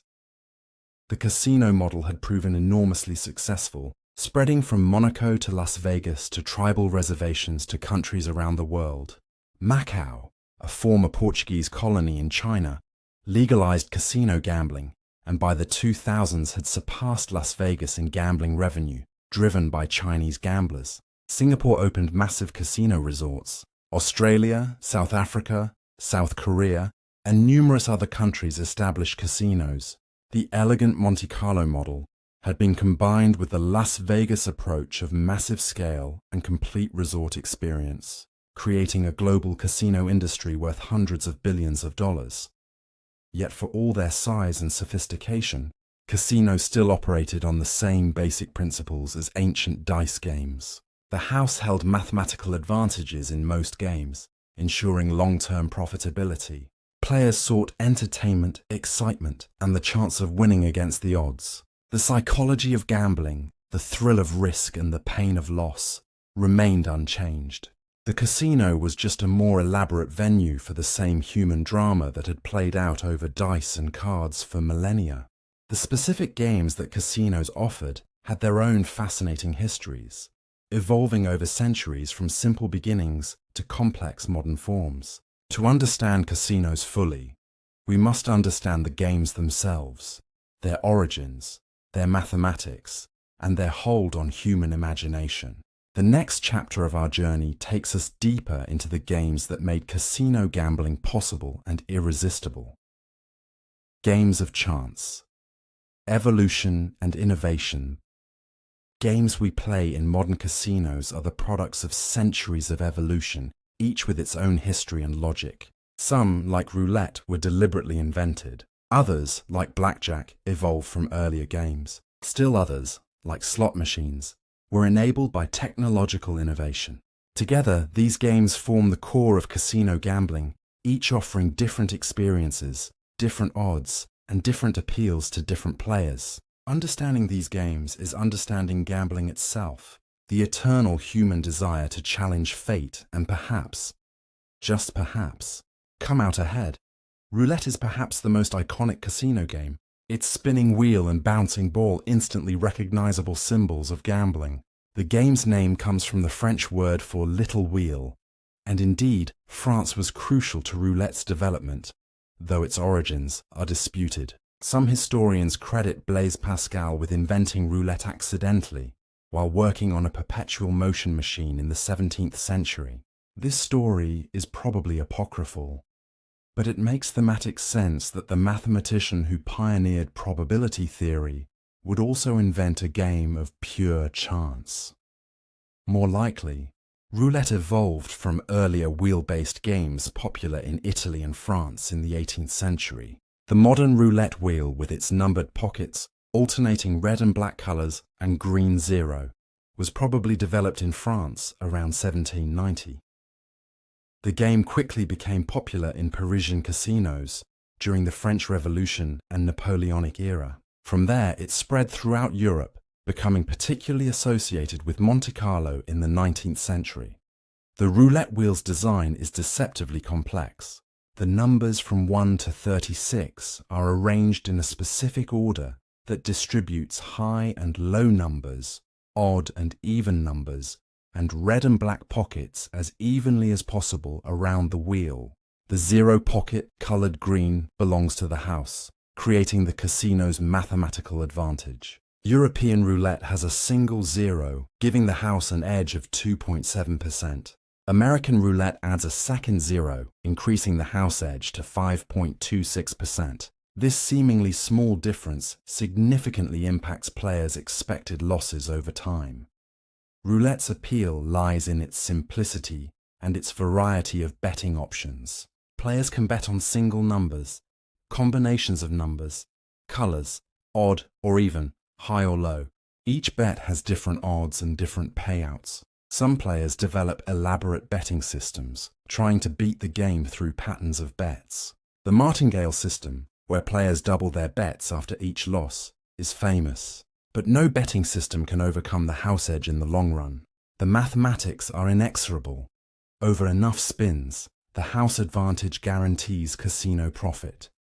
Yet roulette remains popular because of its theatrical appeal. The spin of the wheel, the release of the ball, the anticipation as it bounces from pocket to pocket. These create drama and suspense. When the ball lands and winners are determined, there is a collective emotional moment that few other games provide. Roulette is communal gambling, where a group of players shares in the experience, even though they are competing against the house, not each other. Blackjack, known in casinos as 21, offers a very different experience. Unlike roulette, blackjack is a game of skill as well as chance. The basic game is simple. Players try to get cards totaling as close to 21 as possible without going over, while beating the dealer's total. Cards 2 through 10 are worth their face value, face cards are worth 10, and aces can be worth 1 or 11. Players make decisions about whether to take another card, hit, or keep their current total, stand. The game evolved from earlier European card games, particularly the French 21, 21, and the Spanish game of 21. These games came to America, probably through French and Spanish colonies, and evolved into modern blackjack. The name blackjack refers to a special bonus that used to be paid when a player's first two cards were the ace of spades and either the jack of spades or jack of clubs, a blackjack. Though this special bonus is no longer offered in most casinos, the name stuck. What makes blackjack unique is that skilled players can reduce the house edge to less than 1% through optimal play. Basic strategy, derived from mathematical analysis of all possible card combinations, tells players the correct decision in every situation. A player using basic strategy perfectly will lose only slightly more often than they win, making blackjack one of the most player-friendly casino games. This is why blackjack became the most popular table game in American casinos. But blackjack's skill element also enables something casinos hate: card counting. In the 1960s, mathematicians and gamblers realized that by tracking which cards have been played, players can determine when the remaining deck is favorable and increase their bets accordingly. The most famous card counting system, the high-low count, assigns values to cards and requires the counter to maintain a running mental total. When the count is high, meaning many low cards have been played and the remaining deck is rich in high cards, the player has an edge and should bet more. Card counting works because blackjack has memory. Unlike roulette, where each spin is independent, In blackjack, the composition of the remaining deck affects future hands. If the deck has disproportionately many aces and 10-value cards remaining, the player is more likely to get blackjack and the dealer is more likely to bust. A card counter exploits this by betting small when the deck is unfavorable and large when it is favorable. Over time, this can give the player a small but real edge over the house. Casinos responded to card counting in various ways. They began using multiple decks shuffled together, making counting more difficult. They shuffled more frequently, cutting off hands before favorable situations could be fully exploited. They trained dealers and pit bosses to recognize counters and had them barred from play. Some casinos even used violence against suspected counters in the early days, though this became legally and socially unacceptable. The battle between card counters and casinos continues today, an arms race of technique and counter-technique.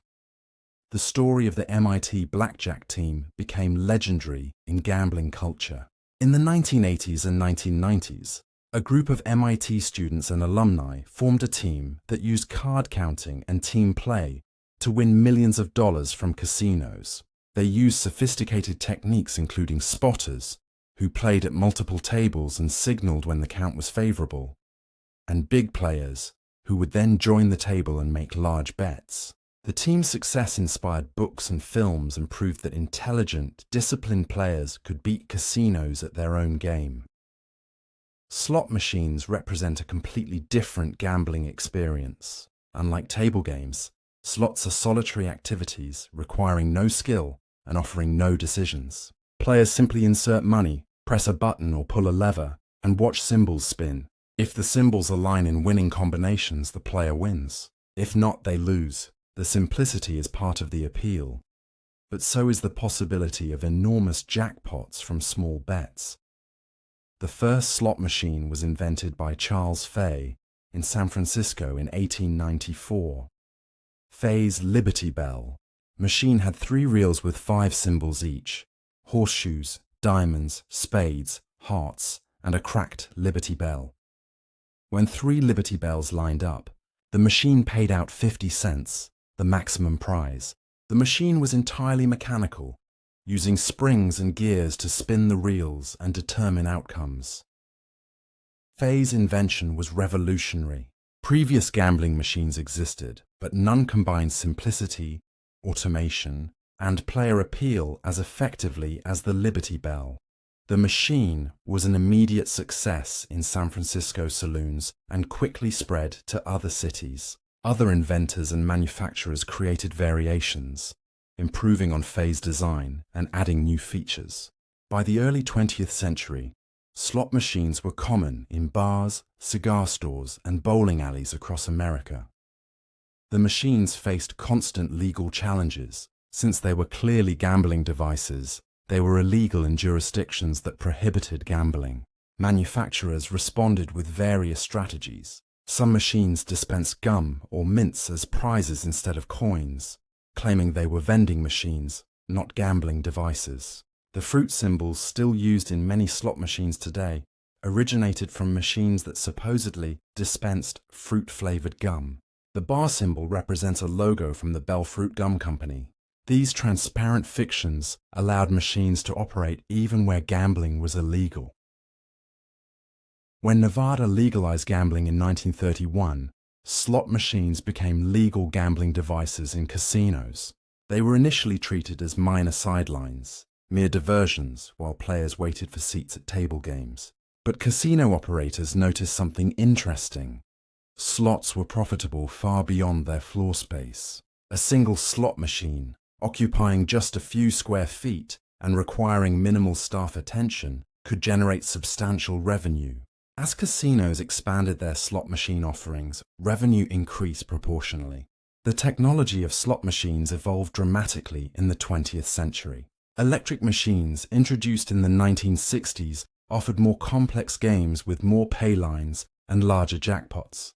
Video slots, appearing in the 1970s, replaced physical reels with computerized displays, allowing for even more complexity. By the 1990s, slots had become the dominant form of casino gambling. generating more revenue than all table games combined. Modern slot machines are sophisticated computers running complex programs. The spinning reels players see are just display devices. The outcome is determined by a random number generator, a computer chip that produces numbers continuously. When a player presses the button, the current number determines where the reels will stop. The randomness is genuine, though the probabilities are carefully programmed to ensure the house edge. Modern slots can offer life-changing jackpots. Progressive machines can accumulate prize pools worth millions, and the variety of themes and features is limited only by imagination. The psychology of slot machines is fascinating and troubling.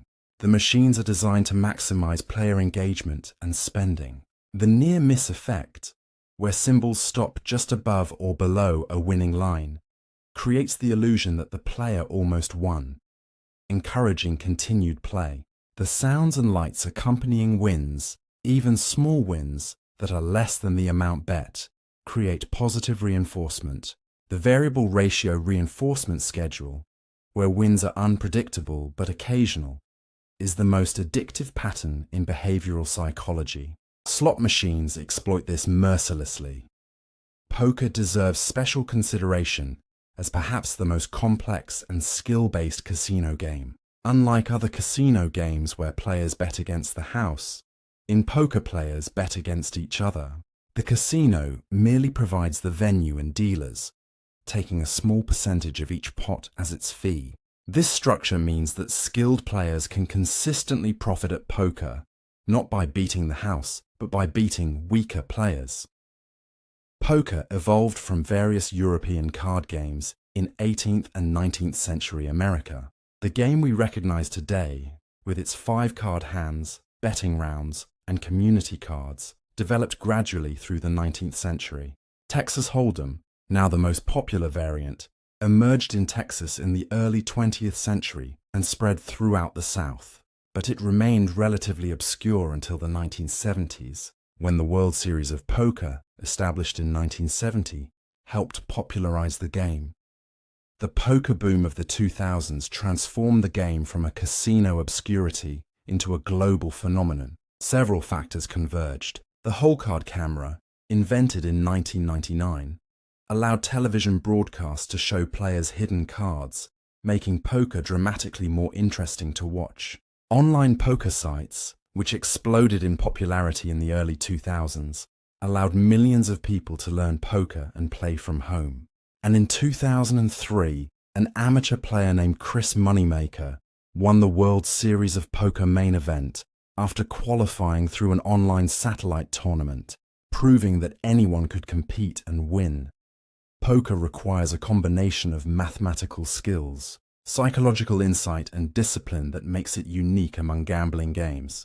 Good players must calculate pot odds and implied odds, must read opponents' behavior for tells, must manage bankroll to survive inevitable losing streaks, and must control emotions to avoid tilt, the destructive mental state where losses lead to reckless play. Professional poker players exist who make consistent livings from the game, something impossible in games of pure chance. The mathematics of poker are complex.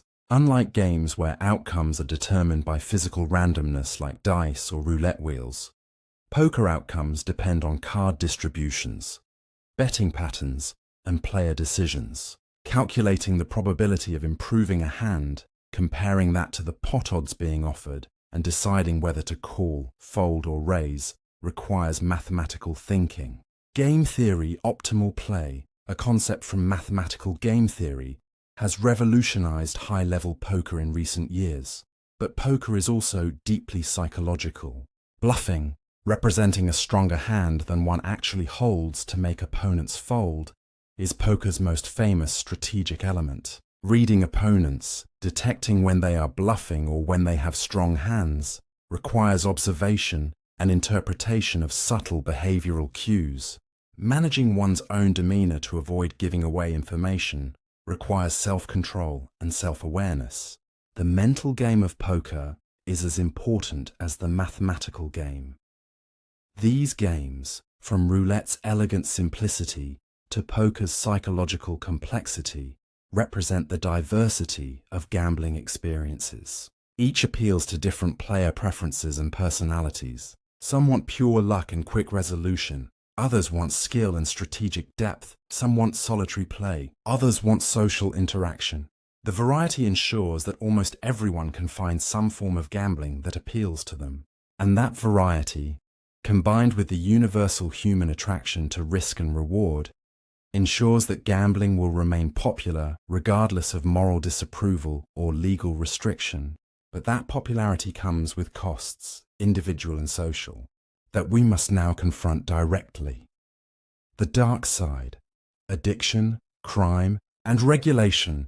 The history of gambling is not only stories of entertainment and fortune, it is also a history of addiction, of lives destroyed, of crime and corruption, of families broken and communities damaged. To tell the story of gambling honestly requires acknowledging these harms, understanding their causes, and examining society's attempts to mitigate them through regulation and treatment. The dark side of gambling is as old as gambling itself, and no history would be complete without confronting it directly. Gambling addiction, today recognized as a psychological disorder, has been observed throughout history. The gambler's lament from ancient India, which we encountered earlier, describes compulsive gambling with remarkable psychological insight. The gambler knows he is destroying his life, alienating his family, ruining himself financially, yet cannot stop. He returns to the dice again and again, compelled by forces he cannot control. This pattern of compulsive behavior, despite negative consequences, defines addiction, and it has been associated with gambling for thousands of years. Modern neuroscience has revealed why gambling can be addictive. The brain's reward system, particularly the release of dopamine, responds strongly to gambling wins. But crucially, it also responds to near misses and to the anticipation of possible wins. This means that gambling stimulates the reward system even when the gambler is losing, creating reinforcement for continued play. The variable ratio reinforcement schedule of gambling, where rewards are unpredictable but occasional, is the most powerful pattern for creating persistent behavior in both animals and humans. Slot machines, as we noted, are particularly designed to exploit these psychological vulnerabilities. But other forms of gambling can also be addictive. Sports betting, poker, even lottery tickets have addicted people. The common factor is not the specific game, but the underlying psychological pattern, the compulsive need to gamble despite harmful consequences. The prevalence of gambling addiction in the general population is debated, with estimates ranging from 1% to 3% of adults meeting criteria for gambling disorder, the clinical term for gambling addiction. This may seem like a small percentage, but it represents millions of people. And for each person with a gambling disorder, there are typically family members, friends, and others who are affected by that person's gambling. The social cost of gambling addiction is substantial.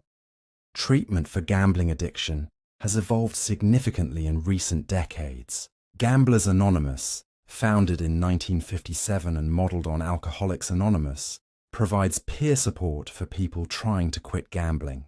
Cognitive behavioral therapy, which helps patients recognize and change thought patterns that drive compulsive gambling, has proven effective.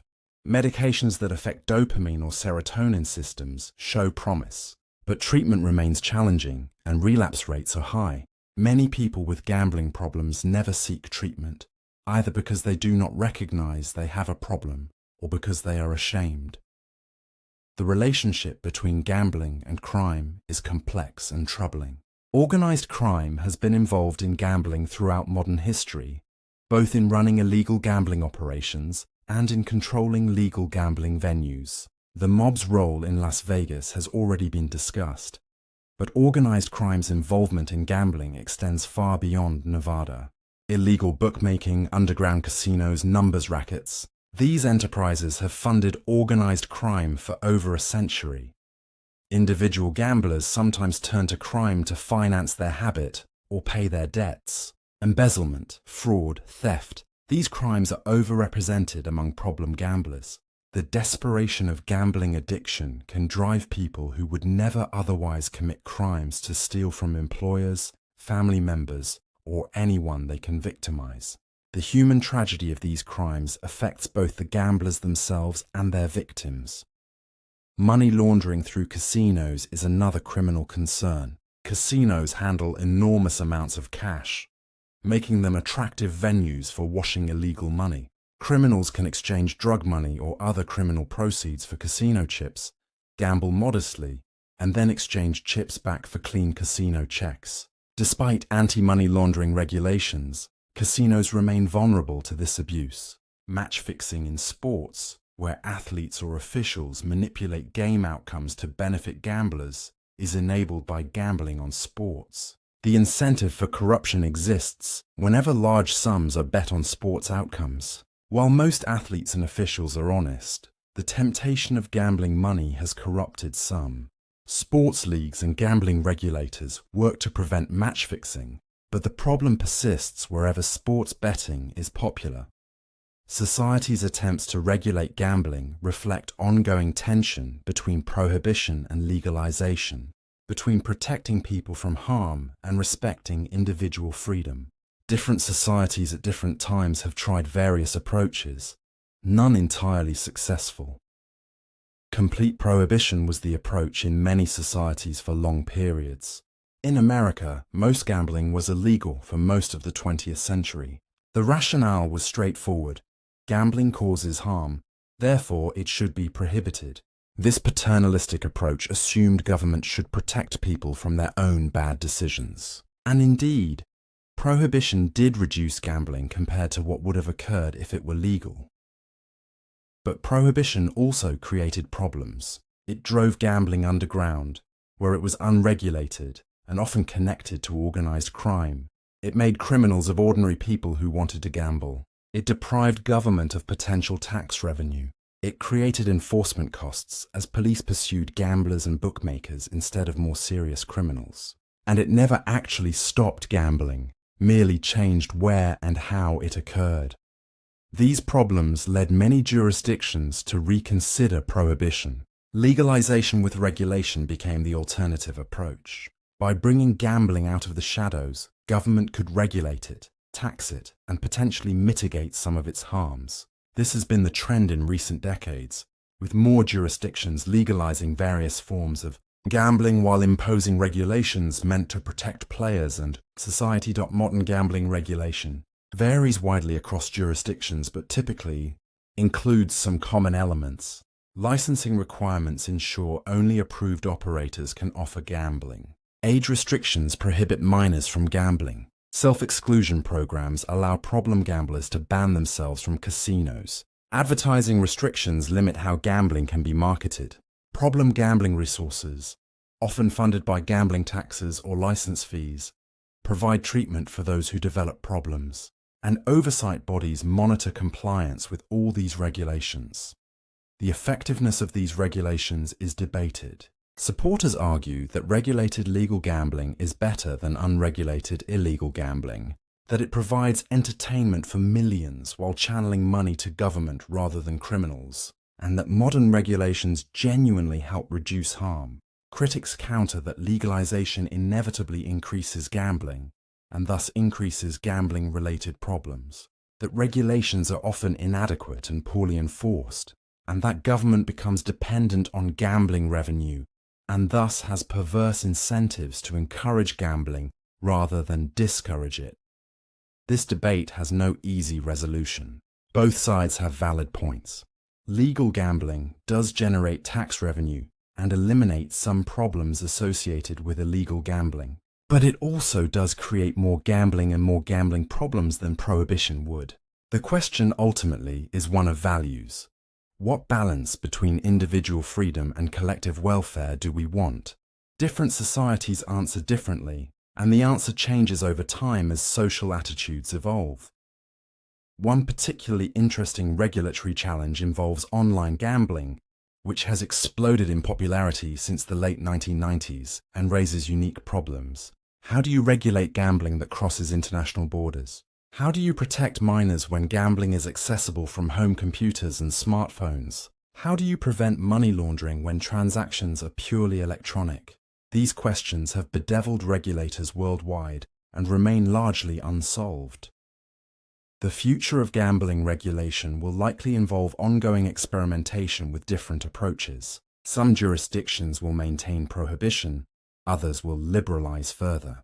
Some will regulate strictly, others more loosely. Over time, evidence will accumulate about what works and what doesn't, and best practices may emerge. But given the long history of society struggling to regulate gambling without succeeding in either eliminating it or making it harmless, we should not expect easy answers. As we have seen, the dark side of gambling is real and substantial. Addiction, crime, and various social costs must be weighed against gambling's benefits of entertainment, revenue, and individual freedom. How societies balance these factors shapes their gambling policies. In the digital age now upon us, these questions take on new dimensions and urgency. The transformation of gambling by internet technology is the most recent chapter in gambling's long history, and it may be the most consequential. The digital revolution. Online gambling and beyond. The internet has transformed gambling more profoundly than any innovation since the invention of playing cards. In just 3 decades, online gambling has evolved from a technological curiosity to a global industry generating over $60 billion annually. It has made gambling accessible from anywhere at any time, eliminated the need for physical casinos, created new games impossible in physical form, and raised regulatory challenges that governments are still struggling to address. The digital revolution in gambling is still underway, and its ultimate implications remain uncertain. The first online casinos appeared in the mid-1990s, shortly after the World Wide Web became publicly accessible. In 1994, the Caribbean nation of Antigua and Barbuda passed legislation allowing companies to apply for licenses to offer online gambling. In 1996, InterCasino launched, often cited as the first true online casino. The technology was primitive by today's standards, with slow connections, basic graphics, and limited game selection, but it proved the concept. People would gamble online if given the opportunity. Early online gambling faced skepticism from both players and regulators. Players worried about fairness. How could they trust a computer program in a server somewhere to deal cards fairly? How did they know the online casino wouldn't simply steal their deposits? Regulators worried about jurisdiction. If an online casino was based in one country but accepted players from another, whose laws applied? How could gambling be enforced when it existed only in cyberspace? Despite these concerns, online gambling grew explosively.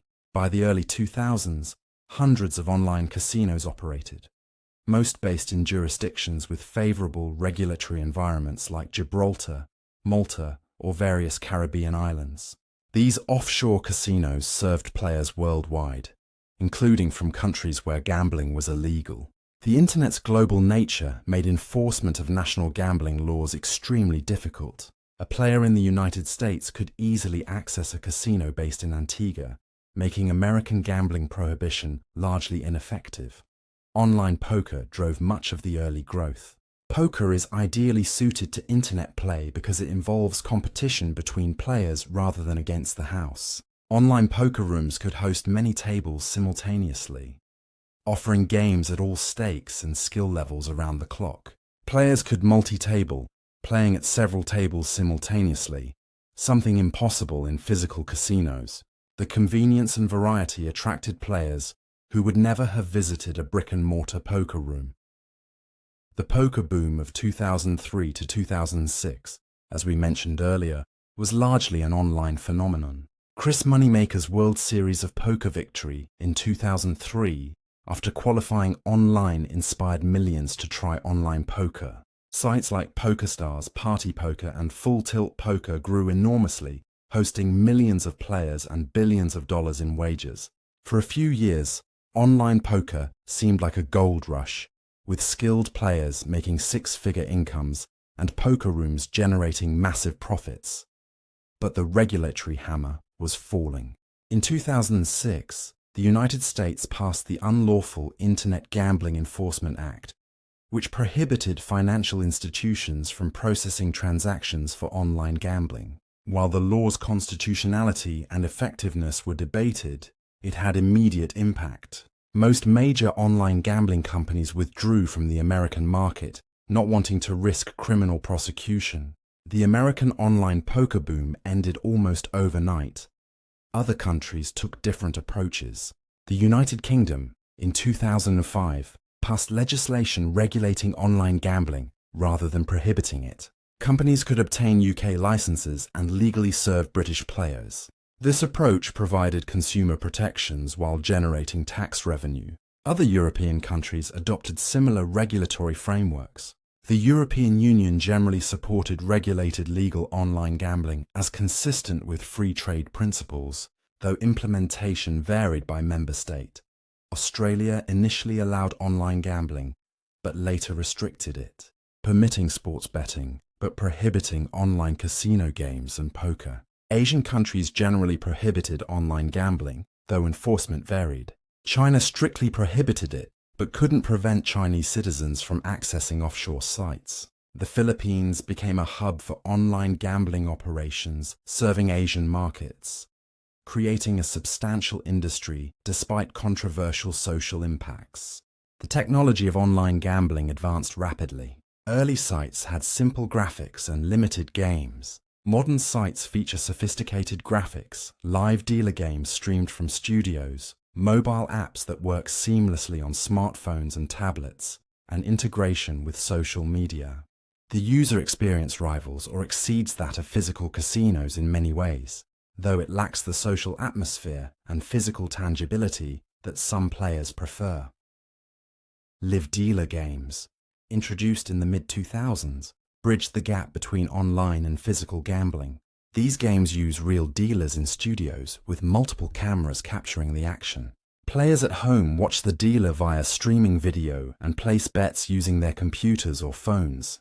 The combination of human dealers and internet convenience proved very popular, particularly for games like blackjack, roulette, and baccarat, where players wanted the authenticity of a real dealer. Online gambling raised concerns about problem gambling. The convenience of gambling from home, available 24/7 without leaving the house, made it easy for compulsive gamblers to lose control. The use of electronic money rather than physical cash made losses feel less real. The speed of online gambling, where hundreds of hands or spins could occur per hour, allowed losses to accumulate quickly. Studies suggested that online gambling might be more addictive than traditional gambling, though the evidence remained debated. Regulators responded with various protective measures. Deposit limits allowed players to restrict how much they could deposit in a given time period. Reality checks periodically informed players how long they had been playing. Self-exclusion systems let players ban themselves from all licensed sites. Mandatory problem gambling warnings and links to help resources became standard. Whether these measures significantly reduced problem gambling remained uncertain, but they represented serious attempts to address the issue. The security and fairness of online gambling also improved over time. Random number generators that determined game outcomes were tested by independent auditors. Encryption protected financial transactions. Reputable sites obtained licenses from respected jurisdictions with strong oversight. Player funds were segregated from operational funds to protect against casino insolvency. While some rogue operators still existed, the reputable segment of the industry became reasonably trustworthy. The business model of online gambling differed significantly from physical casinos. Without expensive real estate and large staff, online casinos had much lower costs. This allowed them to offer better odds and larger bonuses to attract players. Competition was intense, with hundreds of sites vying for customers. Marketing became crucial, with sites spending heavily on advertising, affiliate programs, and promotional bonuses.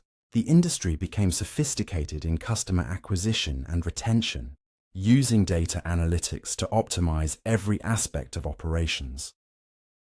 Cryptocurrency and blockchain technology introduced new possibilities for online gambling in the 2010s.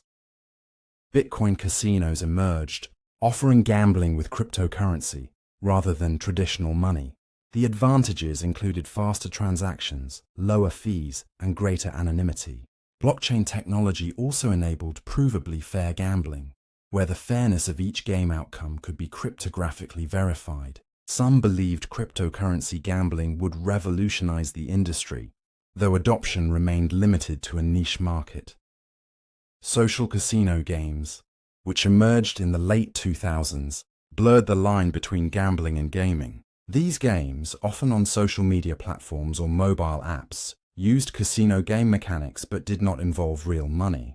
Players used virtual currency, either earned through play or purchased with real money. Winnings were purely virtual and could not be cashed out. This structure technically made social casinos not gambling, even though they looked and felt like gambling. The social casino model proved enormously profitable. Players would spend real money to buy virtual chips, not for the possibility of profit, but simply for entertainment. This willingness to pay for entertainment without hoping for financial return seemed paradoxical, but it worked. Social casinos generated billions in revenue while existing in a legal grey area, not regulated as gambling because no money could be won. Critics argued they served as gateways to real gambling and exploited gambling-like mechanics without consumer protections. Mobile gambling, enabled by smartphones and tablets, became the fastest-growing segment of online gambling in the 2010s. Mobile devices were always with users, making gambling even more accessible than desktop computers. Apps provided streamlined experiences optimized for small screens and touch interfaces. By the late 2010s, mobile gambling generated more revenue than desktop in many markets, reflecting broader shifts in internet usage. The COVID-19 pandemic in 2020 dramatically accelerated online gambling growth. With physical casinos closed or operating at reduced capacity, gamblers turned to online alternatives. Sports betting, which had been legalizing across America, saw enormous growth as it moved online. The pandemic demonstrated that online gambling could substitute for physical gambling to a significant degree, changing industry perceptions about the relationship between the two. Virtual reality and augmented reality represent the next frontier in online gambling technology. VR casinos, where players wear headsets and enter virtual gambling environments, have been developed but remain niche. The technology creates immersive experiences where users can walk through virtual casinos, sit at virtual tables, and interact with other players' avatars. Whether VR gambling will become mainstream or remain a curiosity depends on technology costs, declining and compelling experiences being created. Artificial intelligence is transforming online gambling in multiple ways. AI powers chatbots that provide customer service. It analyzes player behavior to detect problem gambling or fraud. It optimizes game design and marketing. In poker, AI has reached superhuman levels of play, with systems like Libratus and Pluribus defeating top human professionals. The implications for online poker are profound. If AI can beat any human, how can players trust they are playing against other humans rather than AI bots? The digital revolution in gambling is ongoing, with new technologies and business models constantly emerging. The fundamental activity remains unchanged. People risking money on uncertain outcomes, seeking entertainment, excitement, and the possibility of profit. But the internet has made gambling more accessible, more varied, and more integrated into daily life than ever before. Whether this is progress or cause for concern depends on one's perspective. What is certain is that gambling, having migrated from ancient dice to cyberspace, will continue to evolve in ways we cannot yet imagine. As we approach the present day and look toward the future, one final aspect of modern gambling demands our attention: sports betting, that form of gambling which combines fandom with wagering, which has recently exploded across America and globally, and which represents perhaps the most culturally significant form of gambling today. The modern landscape, sports betting, and global industry. Sports and gambling have been linked since ancient times. Romans bet on chariot races and gladiatorial combat. Medieval Europeans wagered on jousting tournaments and archery contests. But modern sports betting, as an organized industry with sophisticated markets and professional bettors, is a relatively recent phenomenon. Its rapid growth, particularly in America following legalization, represents one of the most significant developments in contemporary gambling. Understanding modern sports betting and the broader gambling industry today requires examining economics, technology, culture, and policy in ways that reveal gambling's complex role in 21st century society. The modern sports betting industry has its roots in British bookmaking. In the 19th and early 20th centuries, British bookmakers accepted wagers on horse racing and other sports, operating in a legal or semi-legal grey area. The bookmaker model involved accepting bets from customers and using skill and knowledge to set odds that ensured profitability regardless of outcomes. Successful bookmakers needed mathematical ability, sports knowledge, and capital to cover potential losses. The profession attracted colourful characters, from honest businessmen to outright criminals. Horse racing was the premier betting sport for most of the 20th century. The sport of kings, as it was called, attracted betting from all social classes. Racetracks operated legal betting through parimutuel systems, where all bets of a particular type were pooled and the track took a percentage, with the remainder distributed to winners. This system, invented in France in the 1860s, spread worldwide and became the standard for legal race betting. Off-track betting parlours and illegal bookmakers supplemented the on-track betting, creating a complete ecosystem around horse racing. But horse racing's cultural dominance declined in the late 20th century as other sports grew more popular. Football, basketball, baseball, these team sports attracted massive fan interest and, inevitably, betting interest. The NFL in particular became America's betting sport, with the Super Bowl generating more gambling action than any other annual sporting event. The points spread. A betting innovation that handicapped the favoured team to create equal action on both sides, revolutionized football betting, and made even lopsided games interesting to bettors. In America, sports betting was mostly illegal for most of the 20th century. The 1961 Federal Wire Act prohibited using telecommunications for sports betting across state lines, targeting organized crime's interstate bookmaking operations. Most states also had laws against sports betting. The major exception was Nevada, where sports betting was legal and operated in Las Vegas casinos. Nevada sportsbooks became sophisticated operations, offering betting on virtually every professional and college sporting event, using computers to manage risk and constantly adjust odds based on betting action. Illegal bookmaking flourished despite prohibition. Local bookies took bets from friends and acquaintances, often extending credit and collecting debts through intimidation. Larger illegal operations, often connected to organized crime, handled millions in wagers. The Super Bowl alone generated billions in illegal bets annually. Law enforcement occasionally cracked down, but illegal sports betting was so pervasive and so intertwined with sports fandom that stopping it was impossible. The internet transformed sports betting, just as it transformed casino gambling. Offshore sportsbooks, based in countries with favorable regulations, offered betting to American customers despite its illegality. These sites provided convenience and variety that illegal bookies could not match. By the early 2000s, billions of dollars flowed to offshore sportsbooks from American bettors. The legal ambiguity was substantial. While operating a sportsbook in America was clearly illegal, the status of individuals placing bets online was less clear. The turning point came in 2018 when the United States Supreme Court struck down the Professional and Amateur Sports Protection Act, a 1992 federal law that had prohibited states from legalizing sports betting. The court ruled that the federal government could not prevent states from regulating sports betting themselves. This decision opened the floodgates. State legislatures across America began legalizing and regulating sports betting. eager for the tax revenue and wanting to capture gambling activity that was already occurring illegally or through offshore sites. The pace of legalization was remarkable. Within 3 years of the Supreme Court decision, over half of American states had legalized sports betting in some form. Most allowed both in-person betting at casinos and online mobile betting through licensed apps.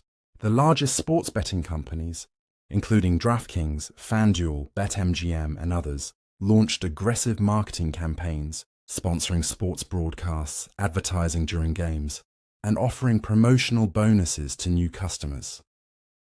The integration of sports betting into mainstream sports culture happened with stunning speed. Sports networks like ESPN launched dedicated betting content. Team stadiums announced betting lines during games. Smartphone apps allowed spectators to place bets while watching games, even to make in-game bets on events like the next play or the next score. Betting became part of how many fans experience sports, adding an extra layer of interest and engagement. The economic scale of legal American sports betting grew explosively. In 2022, Americans wagered over $95 billion legally on sports, generating billions in revenue for operators and hundreds of millions in tax revenue for states. This was despite not all states having legalized yet, and despite mature markets like Nevada and New Jersey having established sports betting for years. The growth trajectory suggested that within a decade, legal American sports betting might exceed $150 billion annually in total wagers. The global sports betting industry dwarfed even the American market. In Europe, sports betting was legal and popular in most countries, with a sophisticated regulatory framework and established operators. In Asia, despite prohibition in many countries, sports betting was enormous, with much of it occurring through illegal or offshore operators. The 2018 World Cup generated an estimated $155 billion in global betting, demonstrating the immense scale of sports gambling worldwide. Fantasy sports represented an interesting parallel development. Fantasy leagues, where participants draft teams of real players and compete based on those players' actual statistical performance, had existed since the 1960s but exploded in popularity with the internet. Daily fantasy sports, introduced in the 2000s, allowed single-day competitions rather than season-long commitments. Companies like DraftKings and FanDuel built massive businesses around daily fantasy, arguing it was a game of skill rather than gambling, and thus legal even where gambling was prohibited. The distinction between fantasy sports and sports betting was often hair-splitting. Both involved risking money on sports outcomes. Both required knowledge and skill but also involved chance. The main difference was that fantasy sports involved assembling a lineup before games began, while sports betting involved predicting specific game outcomes. Courts and legislatures struggled with where to draw the line, with different jurisdictions reaching different conclusions. The 2018 sports betting legalization somewhat obviated the debate, as many states legalized both. Esports, competitive video gaming, emerged as a new frontier for betting in the 2010s. Major esports tournaments attracted millions of viewers and prize pools worth millions of dollars. Inevitably, betting followed. Esports betting grew rapidly, particularly among younger demographics who had grown up with video games. The esports betting market was estimated at billions of dollars annually by 2020 and growing fast. It raised unique challenges, including match-fixing concerns in a young industry with less developed integrity protocols than traditional sports. The sophistication of modern sports betting markets rivals traditional financial markets in some ways. Professional bettors use statistical models, machine learning, and quantitative analysis to identify value bets where the odds offered are better than the true probability. Betting syndicates pool resources and expertise to move large amounts of money and potentially move markets. Betting exchanges, where bettors bet against each other rather than against the house, create liquid markets where odds are determined by supply and demand. The economic impact of legal sports betting extends beyond the obvious. Sportsbooks create jobs, generate tax revenue, and drive technology innovation, but they also potentially increase problem gambling, create new opportunities for corruption, and change the nature of sports fandom in ways that may be harmful. The debate about whether sports betting legalization was wise policy continues, with evidence accumulating on both sides. The gambling industry today is vast, diverse, and global. By some estimates, the total global gambling market exceeds $500 billion annually, including casinos, sports betting, lotteries, and online gambling. The industry employs millions worldwide, contributes billions in taxes, and entertains hundreds of millions of people. It is also sophisticated, using cutting-edge technology, employing mathematicians and data scientists, and operating under complex regulatory frameworks.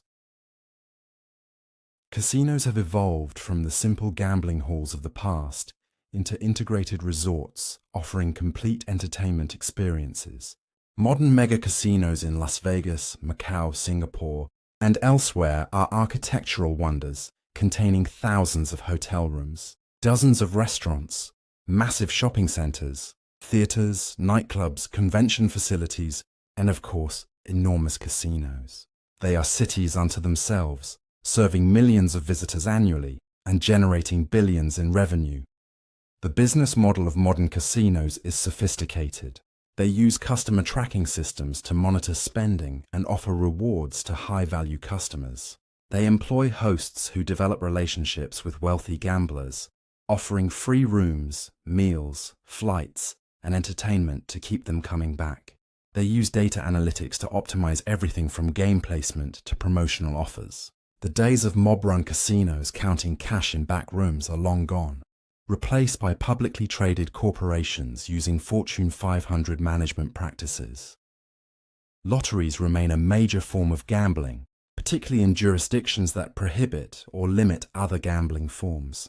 Government-run lotteries in America generated over $80 billion in ticket sales in 2020, making them one of the largest gambling sectors. The appeal of lotteries is the possibility of life-changing jackpots from small investments. The mathematical odds are terrible, with players facing house edges of 50% or more, but the dream of sudden wealth is powerful enough that millions buy tickets regularly, despite the odds.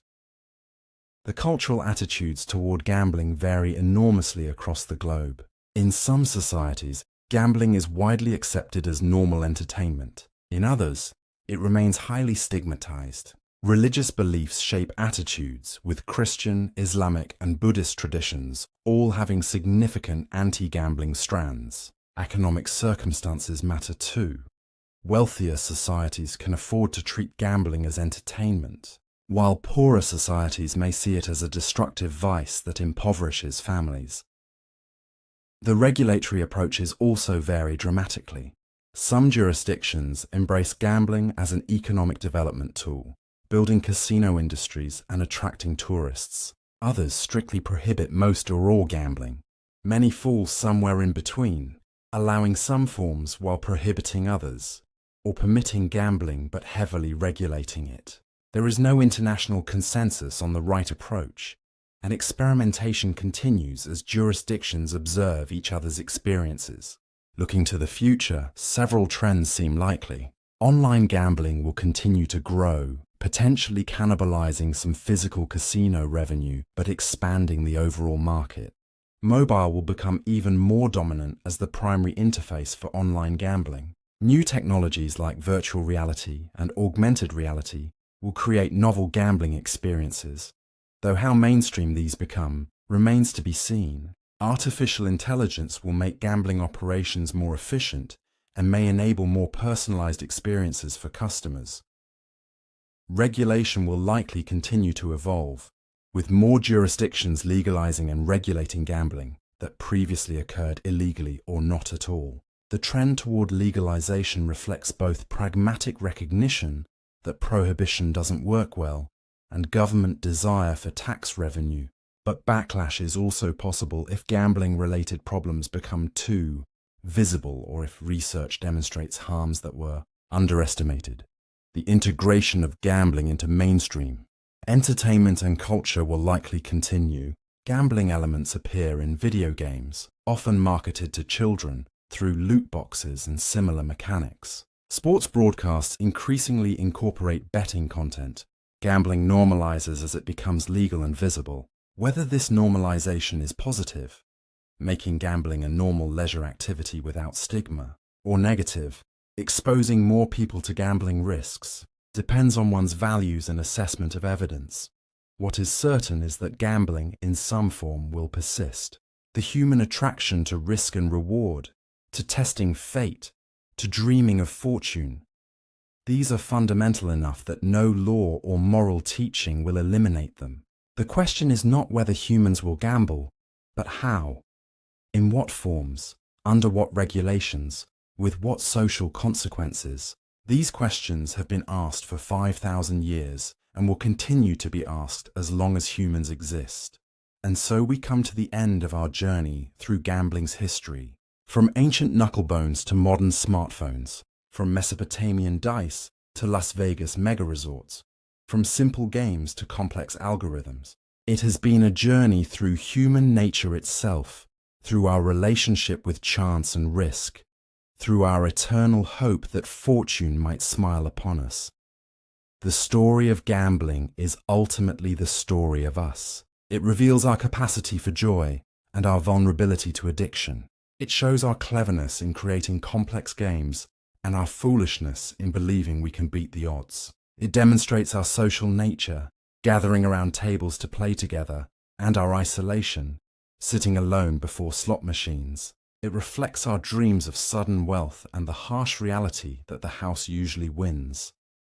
Yet for all its problems, gambling also represents something essentially human. The willingness to take risks, to venture into uncertainty, to hope for better fortune. These traits drove our ancestors to cross oceans, to build civilizations, to reach for the stars. The same impulse that makes us gamble also makes us innovate, explore, and create. Perhaps gambling, at its best, is practice for life itself, which is ultimately the greatest gamble of all. The dice continue to roll, as they have for 5,000 years. The wheels continue to spin. The cards continue to be dealt, and humans continue to play, continue to bet, continue to hope. The games may change, the technology may advance, the regulations may shift, but the fundamental human impulse to test fate remains constant. It is older than writing, older than civilization, perhaps as old as humanity itself.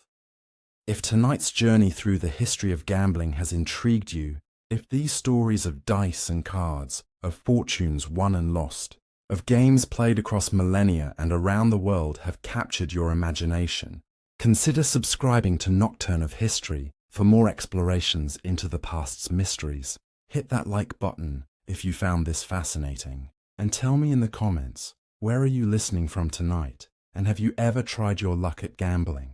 What's your game of choice? The night grows deep and the story is told. The dice have been thrown across the centuries. The cards have been dealt in countless hands. The wheels have spun from ancient Rome to modern Macau. And through it all, humans have gambled, will gamble, must gamble. Because something in our nature responds to the thrill of uncertainty, to the possibility that this time, this once, fortune might favor us. May your rest be peaceful tonight. And may your dreams be filled with all the games that might have been, all the bets that could have won, all the stories yet to be told. Until we meet again in the quiet hours between waking and sleeping, good night. The 1980s under Thatcher's government were traumatic for Scotland. Deindustrialisation accelerated as traditional industries were allowed to fail or were deliberately closed. Coal mines were shut down after the bitter miners' strike of 1984-85, which saw Scottish miners support their English and Welsh colleagues in a year-long struggle that ended in defeat. Steel works closed, shipyards contracted further, with yards on the Clyde that had built the Queen Mary and had employed thousands now employing hundreds or gone entirely. Unemployment reached levels not seen since the Depression. Entire communities built around mining or heavy industry faced collapse. The social costs were enormous. Family breakdown, substance abuse, health problems, a generation of young people without work or prospects. The sense that Scotland was being sacrificed. For economic ideology implemented by a government Scotland had not voted for, Scotland consistently returned Labour majorities, while England elected Conservatives fueled resentment and revived support for Home Rule. The introduction of the poll tax in Scotland in 1989, a year before England, as a testing ground for the controversial flat-rate local tax, was seen as treating Scotland with contempt. Mass non-payment and protests made the poll tax unworkable and contributed to Thatcher's downfall. The sense that Scotland needed its own institutions to protect itself from unsympathetic Westminster governments strengthened. The 1990s, under John Major's Conservative government, saw the devolution debate continue. The Scottish Constitutional Convention, bringing together Labour, Liberal Democrats, trade unions, churches and civic organisations, but not the SNP or Conservatives, drafted proposals for a Scottish Parliament. When Labour won the 1997 UK general election under Tony Blair, implementing devolution was a manifesto commitment. The 1997 referendum asked Scottish voters two questions: whether they wanted a Scottish Parliament and whether it should have tax-varying powers. Both questions received strong yes votes, 74.3% for the Parliament and 63.5% for tax powers. This time, the threshold was simply a majority of those voting, and the result was unambiguous. Scotland wanted devolution.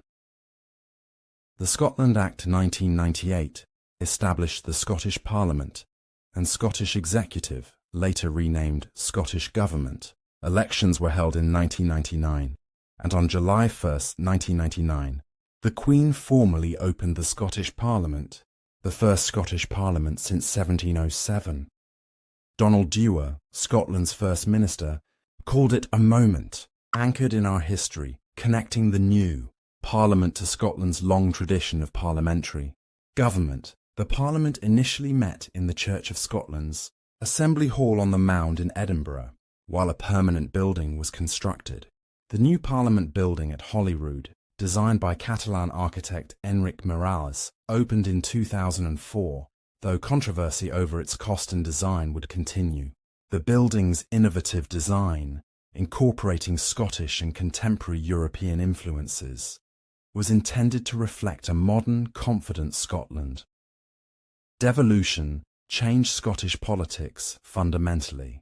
The Parliament has powers over health, education, justice, local government, and many other domestic matters. It can vary income tax rates within limits. This allows Scotland to pursue different policies from England, and Scotland has indeed diverged in various ways. Tuition fees for Scottish university students were abolished, personal care for the elderly was made free, prescription charges were eliminated, and different approaches to health and justice have been implemented. The first parliaments were led by Labour Liberal Democrat coalition governments under First Ministers Donald Dewar, Henry MacLeish and Jack McConnell. The SNP was a significant opposition, but not yet able to win power. Then in 2007, the SNP won a plurality of seats and formed a minority government under Alex Salmond. In 2011, defying the expectations of the electoral system designed to prevent single-party majorities, the SNP won an outright majority. This majority gave the SNP a mandate to pursue its goal of independence, and negotiations with the UK government led to the Edinburgh Agreement of 2012, allowing a referendum on Scottish independence. The referendum campaign of 2014 was intense, passionate, and sometimes divisive. The Yes campaign, led by the SNP and Scottish Greens, argued that independence would allow Scotland to make its own decisions, build a fairer society, and retain all North Sea oil revenues. The No campaign, Better Together, argued that Scotland was better off remaining in the UK, benefiting from economic integration, currency union, and shared institutions like the BBC and NHS. The referendum on September 18, 2014, saw an unprecedented turnout of 84.6%. The result was a 55.3% to 44.7% victory for no, a clear but not overwhelming margin. Scotland voted to remain in the UK, but 1.6 million Scots had voted for independence, far more than most observers had expected even a few years earlier. The question of independence had not been settled permanently, but would continue to shape Scottish politics. Then came Brexit. In the June 2016 UK-wide referendum on membership in the European Union, Scotland voted 62% to remain, while the UK as a whole voted 52% to leave. This created a new constitutional tension. Scotland was being taken out of the EU against its will, by a vote in which England's larger population determined the outcome. The SNP argued this changed the basis on which Scotland had voted to stay in the UK in 2014 and demanded a new independence referendum. The UK government under Theresa May and then Boris Johnson refused to agree to another independence referendum, arguing that the 2014 vote was a once-in-a-generation event. The SNP, under Nicola Sturgeon, who succeeded Salmond as First Minister in 2014, won repeated election victories on a platform of seeking another referendum, but without UK government agreement. The legal basis for a binding referendum remained uncertain. The COVID-19 pandemic from 2020 onward demonstrated both the powers of devolution and its limits. The Scottish Government could set its own public health policies, and it often diverged from UK government policies. But economic support required UK Treasury spending.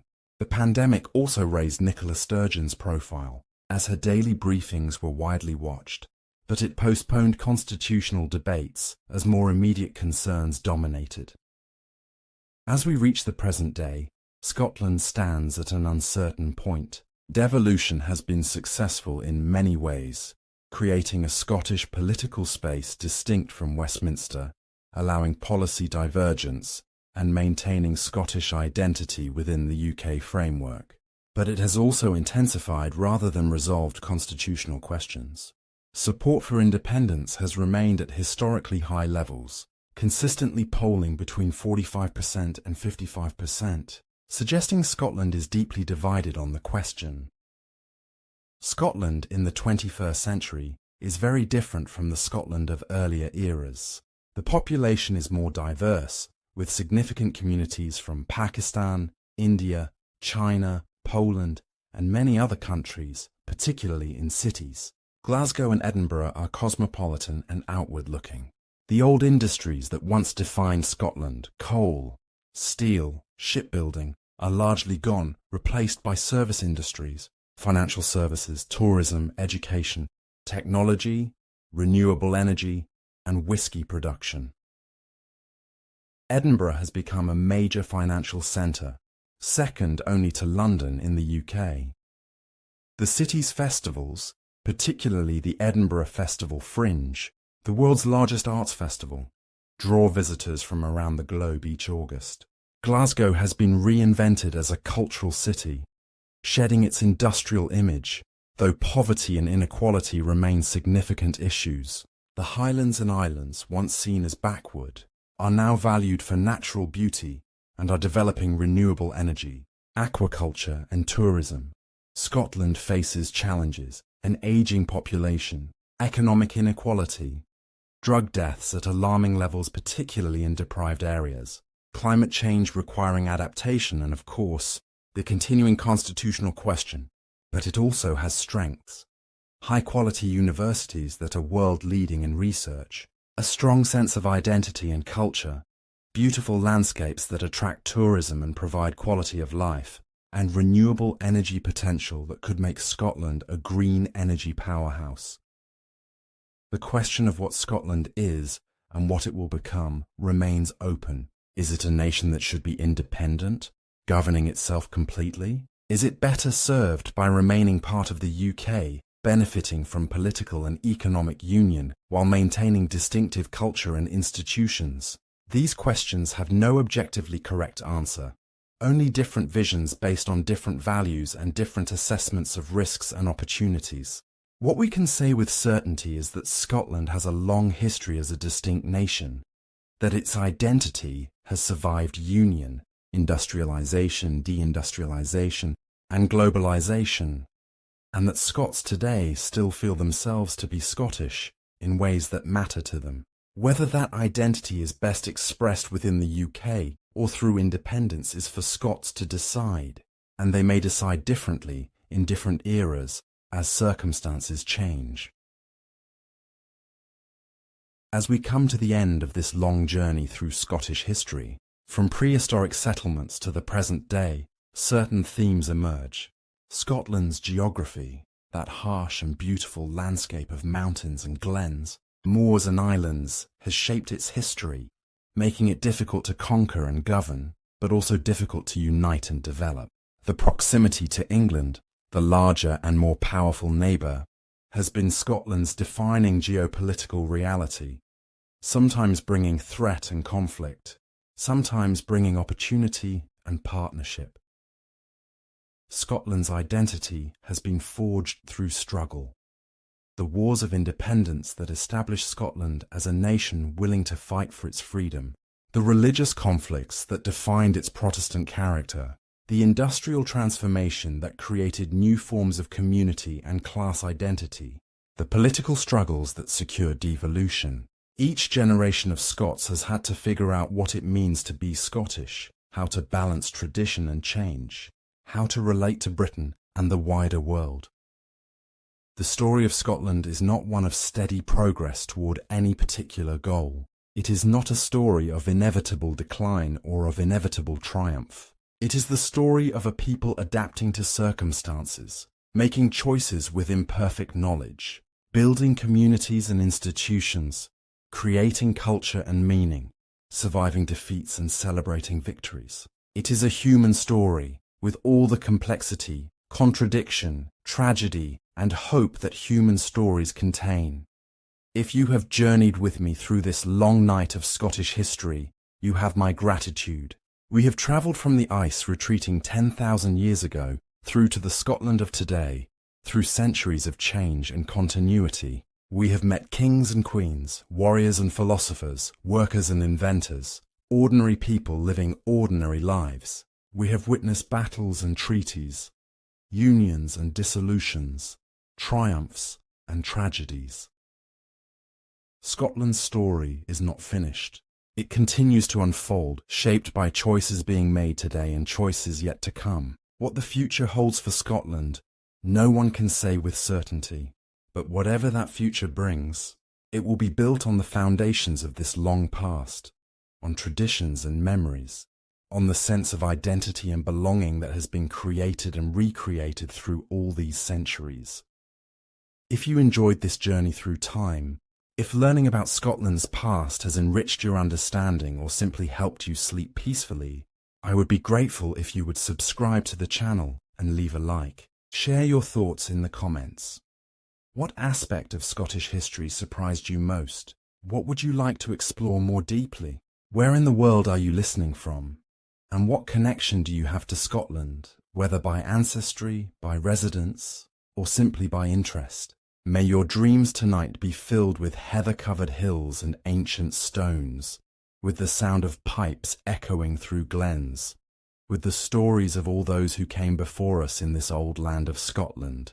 Sleep well, and know that history is not just the past, but the foundation on which we build our present and our future. Good night.